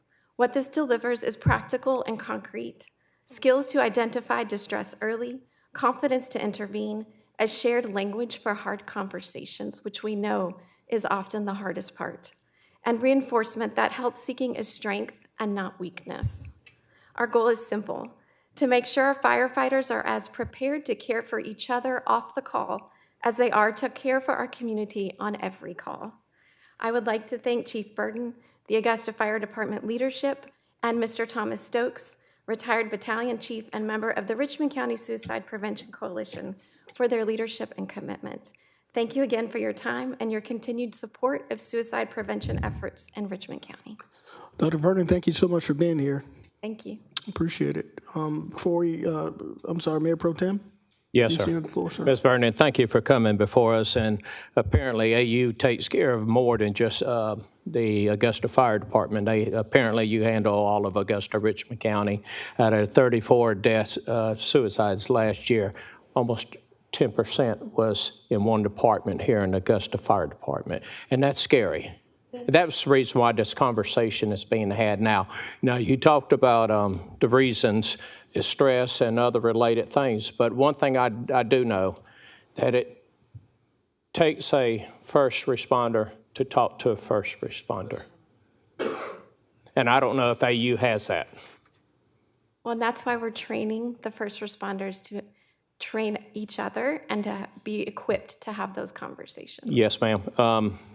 I appreciate that. I appreciate the dialogue with you. My concern is with Chief Burton, if you don't mind. Chief Burton. Chief Burton, you had stated back in 2023 that ASU came on board to help prevent. When was, you were saying that you implemented all these things. When was it implemented? In terms of which one? You talked about IAFF, the International Association of Firefighters, and that's a union, is that correct? That is the International Association of Firefighters. Yes, Union? we partnered with them last year in 2025 on 2 occasions. Right. To bring peer support to our members. Yes, right, sir. And they are actually not local? They came from all over. Okay, not local, We though. put the call out. Some were local. Some were from other states. Okay. The only reason why I'm saying is that we have somebody here local that is right here in our own hometown. And if you don't mind, Mr. Mayor, can we hear from Mr. Andy Carrier what he could bring to the table and help Chief with his staff? Thank you, Chief. Thank you. Yes, sir. We may, but before we get started, Attorney Plunkett needed to add just a note of content. Yeah, as long as we're speaking, let's make sure that we're not going into too many details about personal people that are working for this government. I don't. You know, just so that that's a personnel issue and privacy issues. So thank you. All right, sir, for the record, would you state your name and the organization you represent, please? Yes, sir, Mr. Mayor. My name is Andrew Carrier, and I work at Valor Station, Augusta, which is right down the street on Telfair. Mr. Carrier, you have the floor, sir. Thank you, Mr. Mayor. Thank you for having me. Commissioner Guilfoyle and the rest of y'all, thank you for having me. Chief, good to be here with you. Good to see you, sir. So I'm a licensed clinical social worker, as well as I'm a retired state trooper here in Georgia with over 3 decades of service in that capacity. So I'd like to put maybe the I don't know if it would be the horse before the carriage, but not how this benefits firefighters or police officers or whoever we're dealing with or talking about. It's the public. It's all of us. In 33 years of wearing a badge and a gun, I've been a part of others' worst days, more than I can count. So whether it's at a crash scene doing CPR or first aid, or on someone's front porch or in their living room giving a death notification, what were their expectations of me? So the family members, what would they expect of me? They want me to be on my A game. They want me to be the very best that I can be so I can do my job. So often in police work and the fire service, we all start out curious, compassionate, helpful. At some point, and it's different for everyone, that turns into cynicism, it turns into callousness. We become jerks. We become the people that make the headlines. Now, why is that? I think we're talking about it right now, why that is. Trauma is trauma is trauma. It does not matter where it comes from. How we react to it is where it's at. We spent several minutes talking about alcohol licenses. There's a formula in our line of work, and a friend of mine in Cliffs came up with this years ago, in addiction. If we can imagine, some of us are old enough to remember chalkboards. On a chalkboard, pain plus your drug of choice equals relief. So if that's alcohol or drugs, if that is your relief, it's only temporary. You got to keep feeding that beast every day. Whatever your drug of choice is, you got to keep doing it every day. And we're here to stop that. There's another, you can fill that drug of choice with something very, very productive. And that's all we're trying to do at Valor Station. Christy, would you come up here for a sec and just explain what we do as far as the model that we use? Sorry, I didn't mean to call you out. Everyone, this is Christy Ledford. She is our clinical director at Valor Station. Ms. Ledford, just for the record, can you please state your name and who you represent? Christy Ledford, I'm clinical director at Valor Station. Thank you so much, ma'am. You have the floor. And so a little bit of what we're doing at Valor Station is, they're exposed to chronic trauma, cumulative stress, and we're trying to mitigate some of that, help them be able to function at a high level. The job requires it. I absolutely need those first responders to be able to function in a fight or flight state so that they come home every day. I'm not trying to take that away. I'm trying to teach them how to shift between those states. And that, they can do superhuman things that our bodies were never meant to do. And in fact, they will meet their humanity because they have a very much human body. And what that does over time is wears down their body and their ability to, regulate or function. A lot of them, they're having their issues in their personal lives. But we have our treatment center there. It's about a 4-week program where we come in and we've condensed 18 months worth of therapy into 4 weeks. It's intense. It's exhausting. Our people, by the end of the week, they're exhausted. They're doing the work. What I would speak, as it pertains to suicide in this population, I'm curious about the prevention strategies that are being discussed and the warning signs to look for. If there's one QPR tailored specific to first responders, because what I can tell you, they don't display the signs. 99% of the time, the signs that would be there for the general population that we would be trained on, that we would know to look for, they're not going to show those signs. And that's important. So the standard training for suicide prevention and awareness is not going to prevent death necessarily, or not at a high enough rate in that population.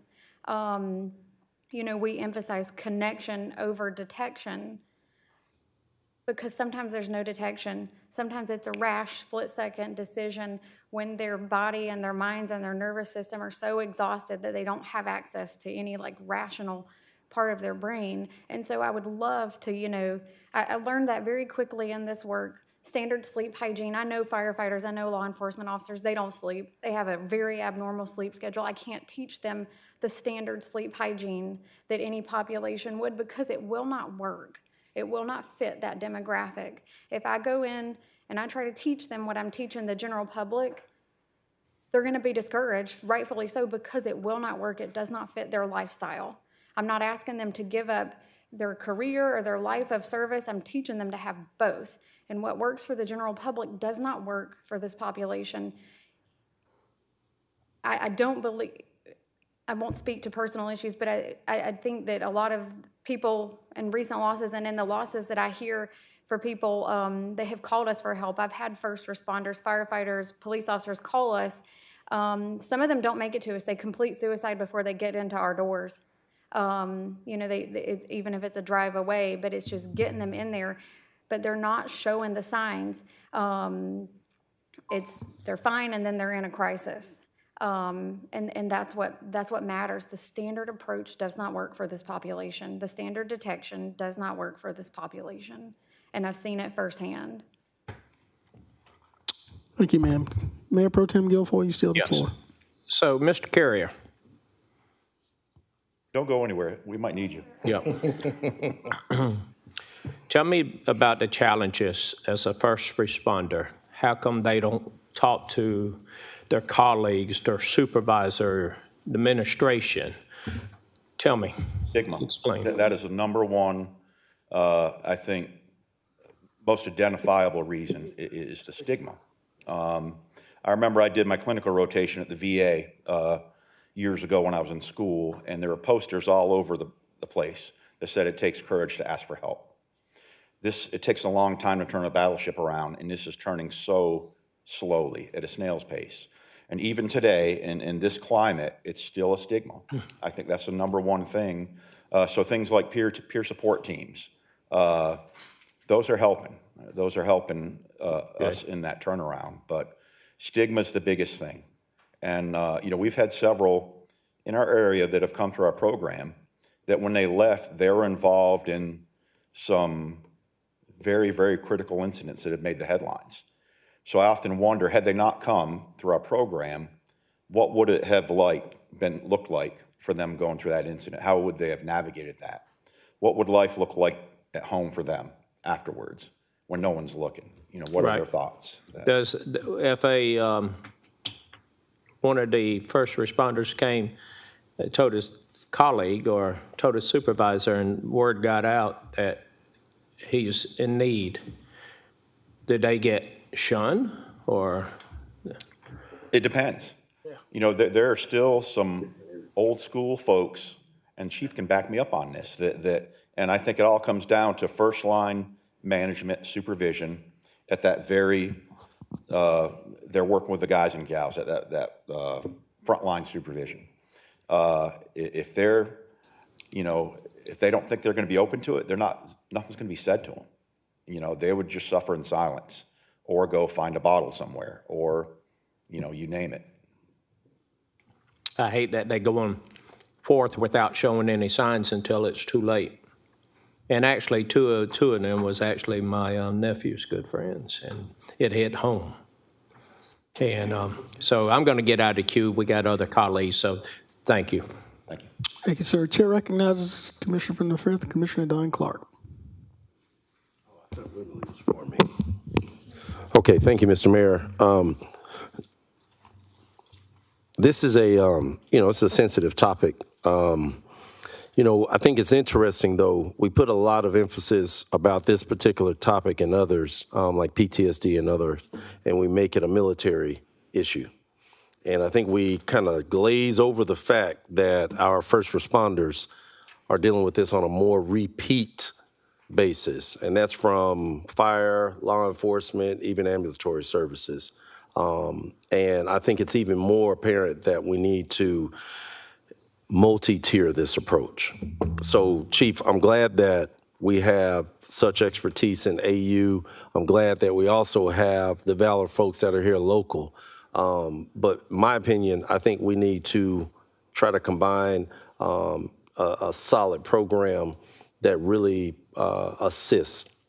Because a part of this, and I'm coming from a military background over 20 years, a part of it is building trust in the environments. A part of it could be building peer team support teams as well. I think you guys said that whole connectivity aspect of it.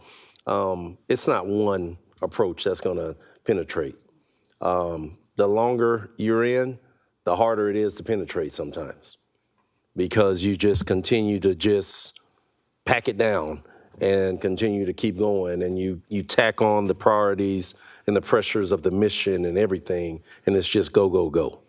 So I hope in this case, this is great conversation, but I'd like to see, Chief, if we can try to get a comprehensive approach of trying to multi-tier this effort and utilize all of our resources that we have. And if you can come back before us with a robust plan of how we can do this. I like to see us do that. I know I don't want to hijack Commissioner Guilfoyle. Okay, yeah, because he brought this to us, but I'd like to put that in a motion of having the chief bring the resources together and give us a solid plan of what we're going to do to safeguard and address the concerns and needs of our men and women that proudly service from a first responder stance. Chief, you had something you need to add before we? I wholeheartedly agree. I mean, this is a topic that we need to talk about. We need to continue to bring awareness on. And, you know, I, for one, would stand in the middle of that because we need to, because it affects our public safety personnel, military personnel, our families, and our community. And so we actually had a meeting last month with HR moving towards something permanent, and we'll continue that. I'll second that motion. All right, Madam Clerk, we have a motion by Commissioner Darren Clark to task the fire chief with looking at possible solutions for this. It's a second by the Commissioner from the 8th, Commissioner Brandon Garrett. Commissioner Wembley, you have been in the queue patiently, sir. You have the floor. Mr. Mayor, may I ask the young lady, what's your name again? Christy Ledford. Okay. My question is, thank you. My question is for the, or my statement rather, for the fire chief. Thank you, because all she said was actually right on the money. You can look right at them and you don't see it. That's from experience. But so now my question to you, you got members of your department that are providing this train-the-trainer service, this coaching and this counseling. How is that affecting your operation? The reason I'm asking that question is that just as she told you, you don't see it, so the trainer might be suffering while he's there because he got the other stress of the job. So what would be your answer to say, I want to make sure I don't put too much pressure on the trainers and the counselors and those that are helping me within the department to deal with this? Would you need some on-staff capabilities? I think that is a great point, Commissioner. I'm glad you brought that up. We've had, as we moved from our CISM team to a more peer support team, we've had over 20 members of our department volunteer for this team. So first and foremost, we need to set the foundation. We need to establish policy, and we need to get those folks certified.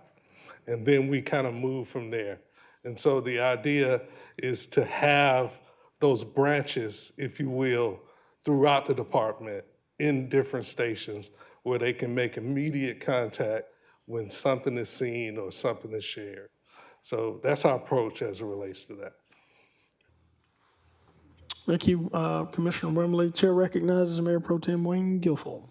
Chief, I just want to tell you thank you for your leadership. Thank you for taking care of your employees, your staff, and thank you for willing to work with the ballot station. And I would like to personally thank Ms. Vernon with AU for these past 3 years of working with Augusta Richmond County Fire Department. Thank you.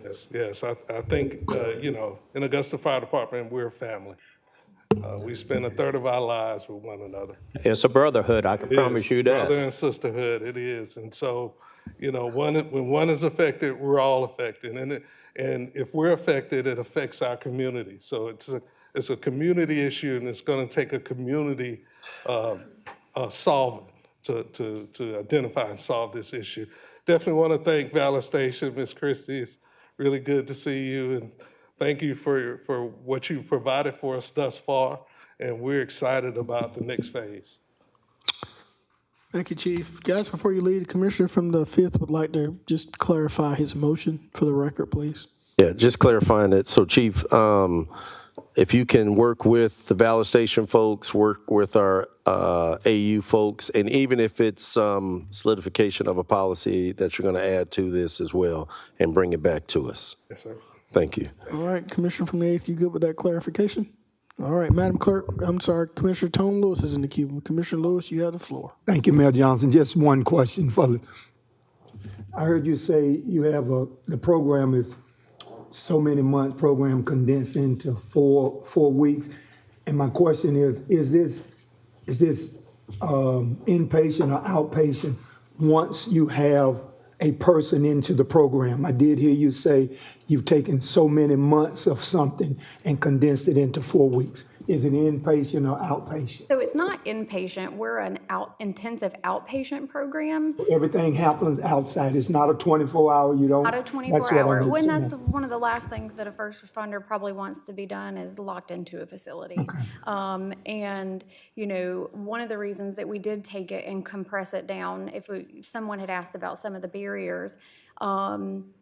You know, I bargained. I was like, oh, this is like a year and a half worth of work. How can I have a little bit more than 4 weeks to try to get this in? And the reality of the population is that they don't have the financial means to support being gone for longer than that. So we took it and we condensed it into some really intense work to try to eliminate the multitude of barriers that they face. A lot of my work has been with the Navy destroyer squadrons, working with underserved and marginalized communities and eliminating barriers. And that's one way that we eliminated a barrier specific to this population, because I've also had first responders who come for those 4 weeks and they're out of PTO and they're out of sick leave and they have to leave treatment early because they can't shoulder the financial stress of that. So yes, to answer your question, I mean, the treatment's best if they can have, you know, those days off and not be worried about, you know, coming and doing that intense therapy and going to work. But there's also the reality of some of them are not getting paid. We've been fortunate that some departments do offer admin pay for those first responders while they're in treatment or some kind of training payment, and we do our best to connect them with financial resources. But again, we have had some that have come for their 6-hour day of treatment and worked a night shift that night, and they're exhausted. But yes, to answer your question, they come there at 8:30 a.m. We're done by about 2:30, and they can go home. Can I add one thing to that? So there's an acronym called BAT, Barrier Against Treatment. The number one barrier, and what we do is they will say, a prospective client will say, I can't do it right now, I'll do it later. They put it off. You know when they finally come? When they're this close to getting fired. Mm-hmm. So instead of being proactive and getting healthier sooner, they wait till they're at rock bottom before they come see us, and that's a shame. Thank you. Thank you, Mayor Johnson. Yes, sir. Thank you, Commissioner. All right, Madam Clerk, we have a motion and a proper seconded to help many of our first responders. Certainly in desperate need of help. We're prepared to vote. Motion was made by Commissioner Don Clark, seconded by Commissioner from the 8th, Commissioner Brandon Garrett.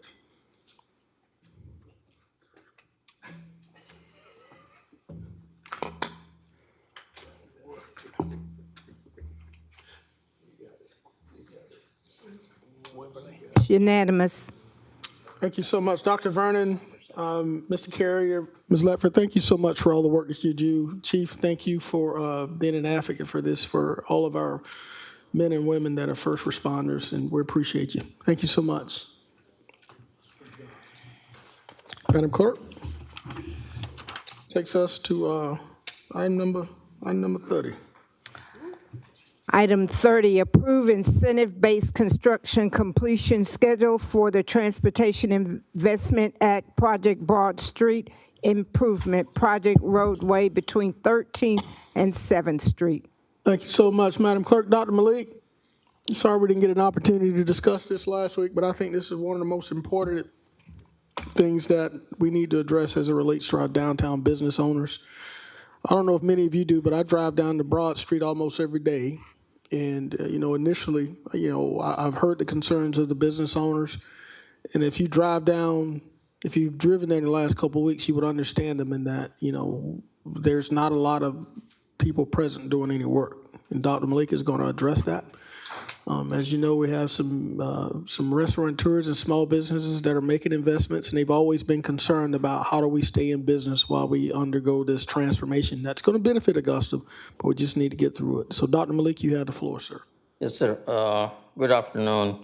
As a department, we always think it through to get project completed on time in the budget. Broad Street is probably the complex project department taking or anybody will take. When this project come on board, I told AB I don't want to be here when this project goes in construction. So I can tell you, how complex this project is.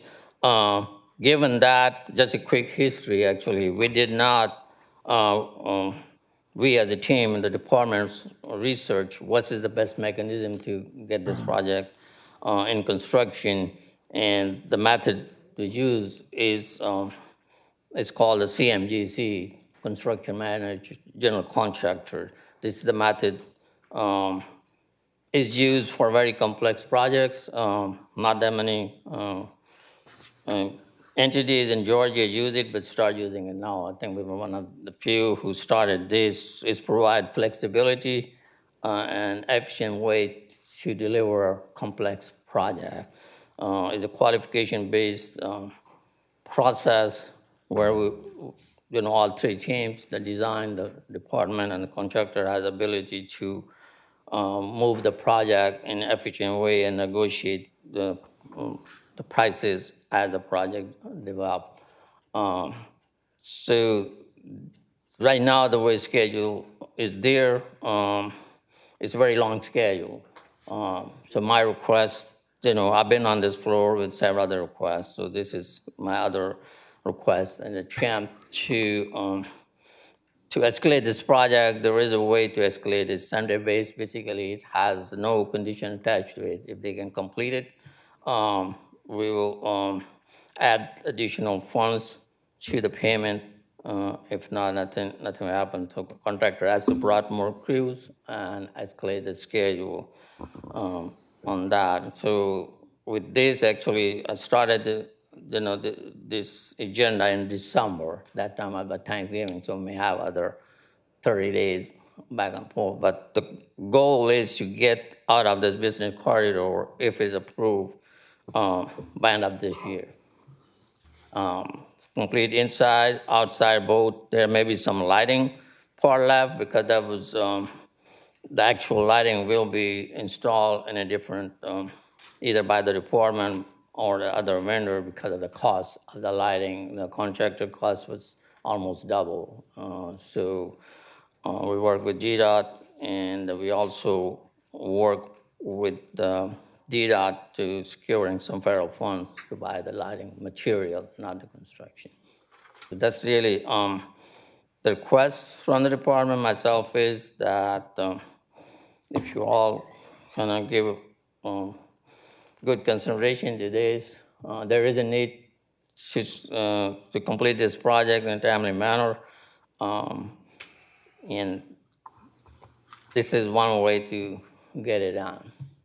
Dr. Malik, before we move forward, I think you and I had a conversation last week about the 500 block, and that we have one of our most historic restaurants, Luigi's, that's been a vocal advocate for speeding this along. I noticed that it stops at 7th. Were you able to address that block? Because, that block is now growing. You got the Luigi's, you got 5th and Fire, you got a lot of other restaurants that are there, too. We don't want to do partial, and then they say, well, what about us?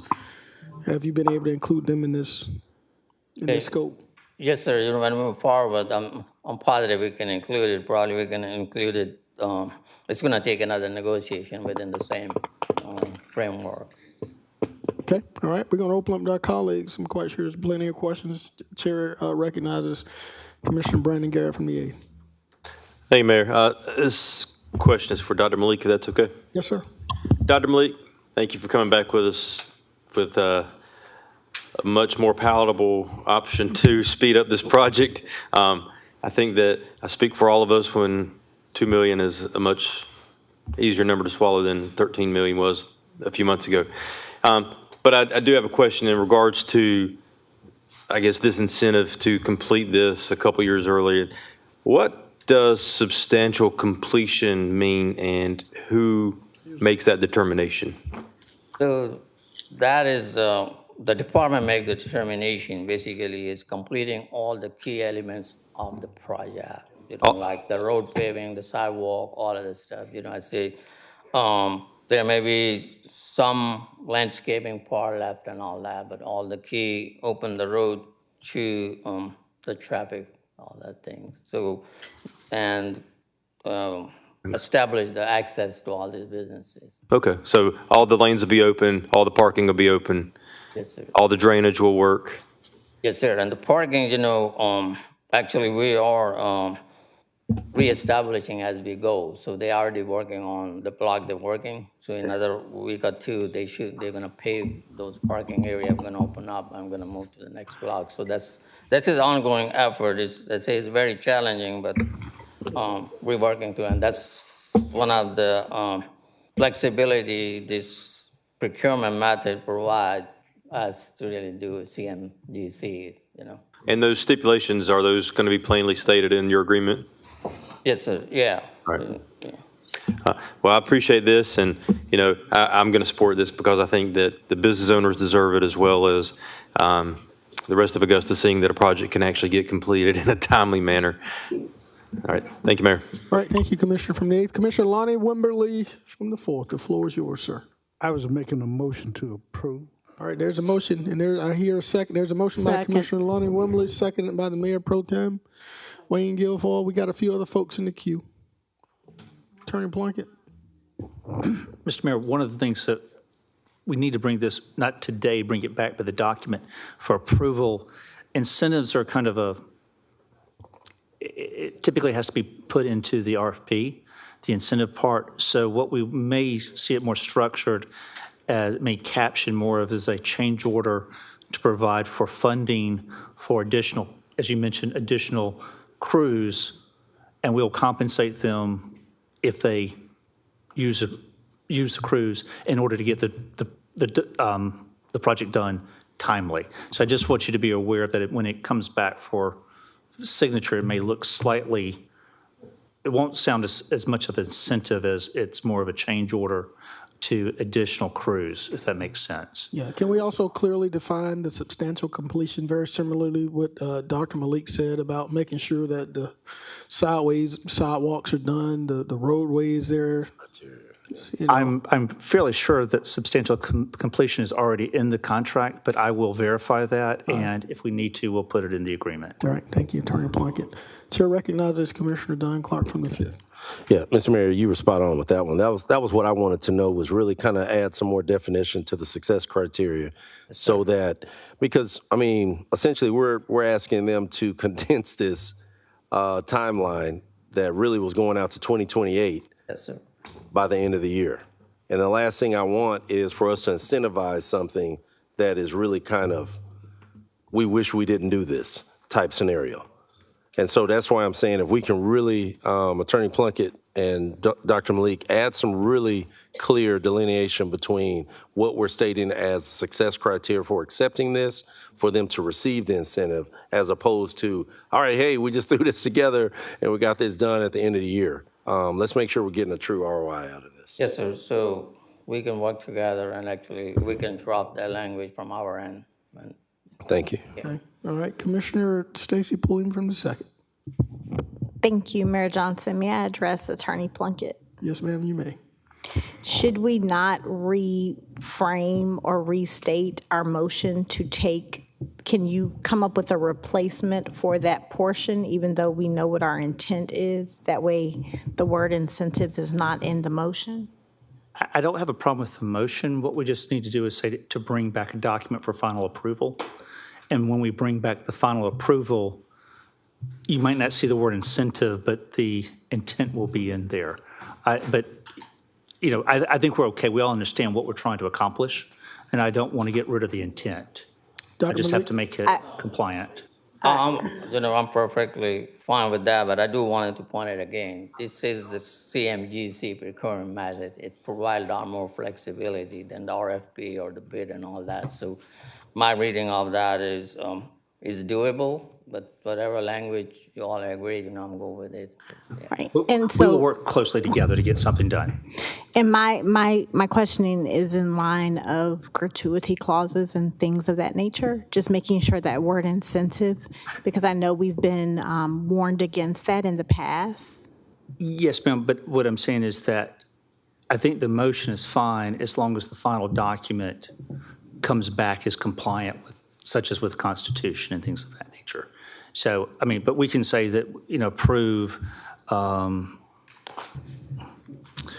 change order for construction completion schedule, if you want to call it that.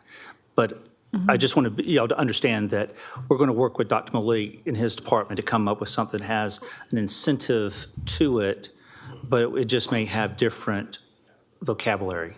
Right. And so I'd rather So that, if I don't know if the maker of the motion could change it to what Attorney Plunkett just said, or if Attorney Plunkett can restate that, to take that word incentive out, even though we know the intent of what we're doing. I just want us to be extremely cautious of that word. So if we were to do that, it would, instead of being incentive-based construction completion, it would be a change order for construction completion. So if the maker would make that small change, we could do it that way. Commissioner Wimberly, do you note that change? I accept the change. You accept the change to, Mayor Pro Tem, you seconded the motion. Do you accept the change made by Commissioner Wimberly? Yes. All right, just noted. All right, Commissioner Clark for the fifth. Last question for Dr. Malik, Mr. Mayor. Dr. Malik, first of all, appreciate you, meeting with the business owners and also kind of meeting the expectation of all of us to try to get this done as rapid as possible. With that being said, the company that's rendering the work, we've had the initial conversation with them that they would be able to meet this. Yes, sir. So on that end, we're working through several other options, working with Augusta Destination or Convention Bureau. Actually, we're working as a team on that, and very soon we're going to have a lot more visibility of this project, including, directly we cannot really promote the businesses, but the project itself, like, though the downtown is under construction, it is, but still open, all of that stuff. So on that, so as far as this particular request, it's more construction related and schedule really is not the PR type related. Right.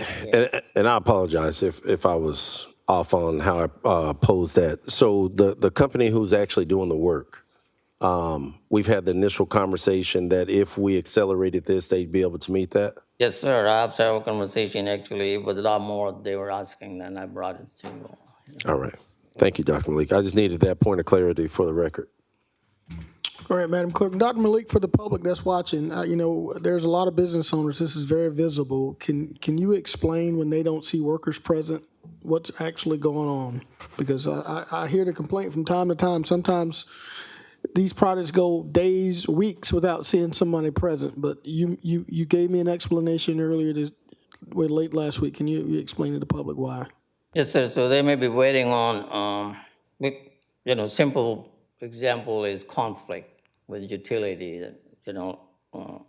so maybe power line. I don't want to pick up our own water and sewer, maybe power line. So waiting on Georgia Power to come out and work with us. So it may take a day or two and do all that. Because there's a lot of utilities, not only in the road, actually road has a full dock power, is a tunnel. But the sidewalk has all kind of utilities and access doors and all that. So all those, conflicts create some delays and all that. Of course, the rain also get delayed too, though they may happen today, but it takes a few days for dirt to dry out and be suitable to do the next work on that.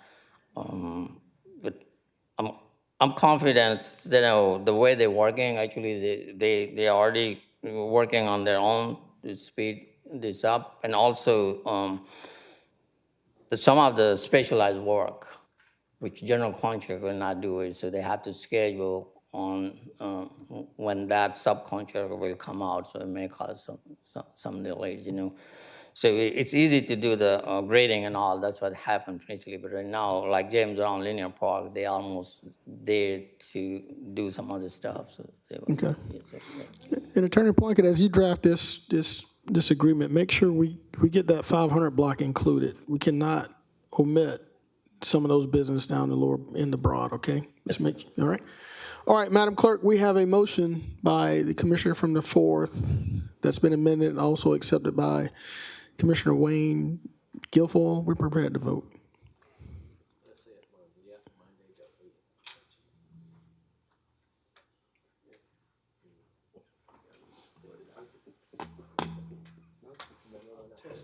It's unanimous.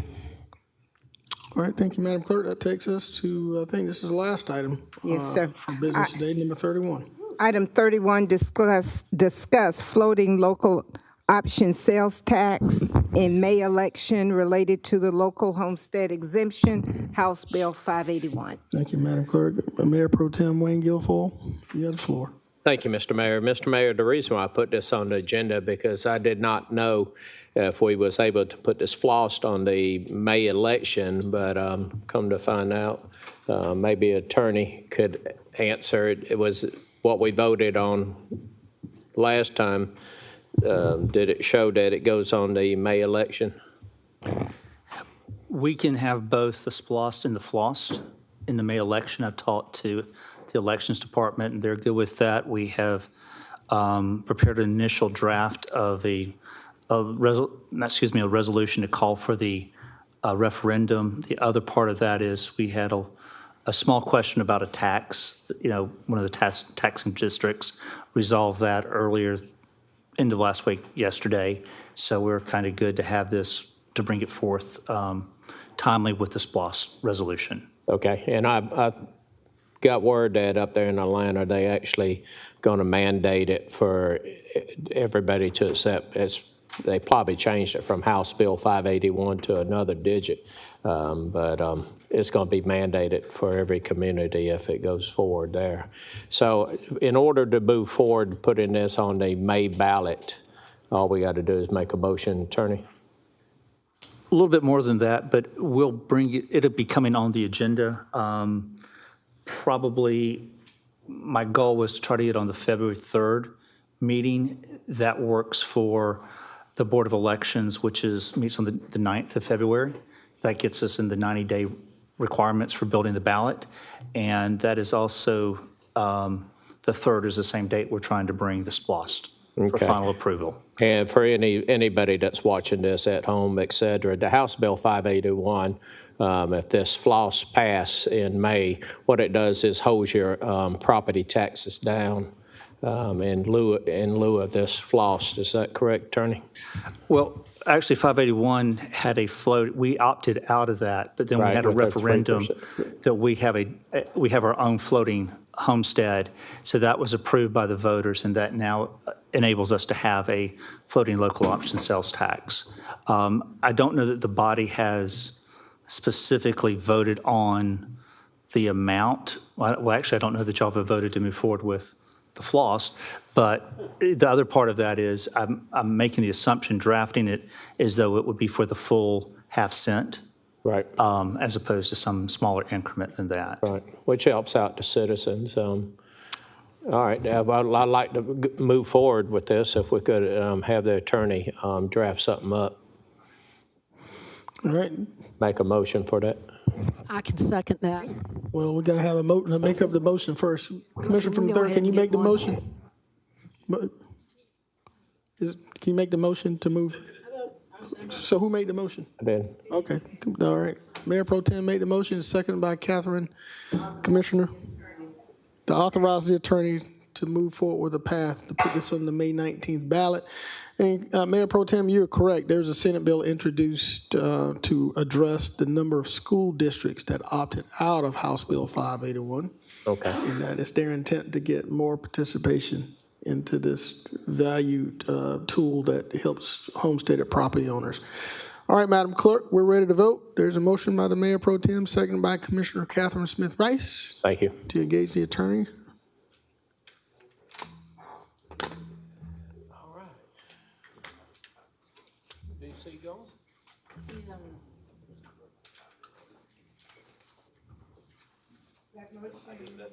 Sorry. That motion carries with Mr. Johnson and Mr. Clark out. Madam Clerk, does that conclude our business today? Yes, sir. If that does, this meeting's hereby adjourned. Thank you so much. Ladies and gentlemen, don't forget, be weather aware this weekend.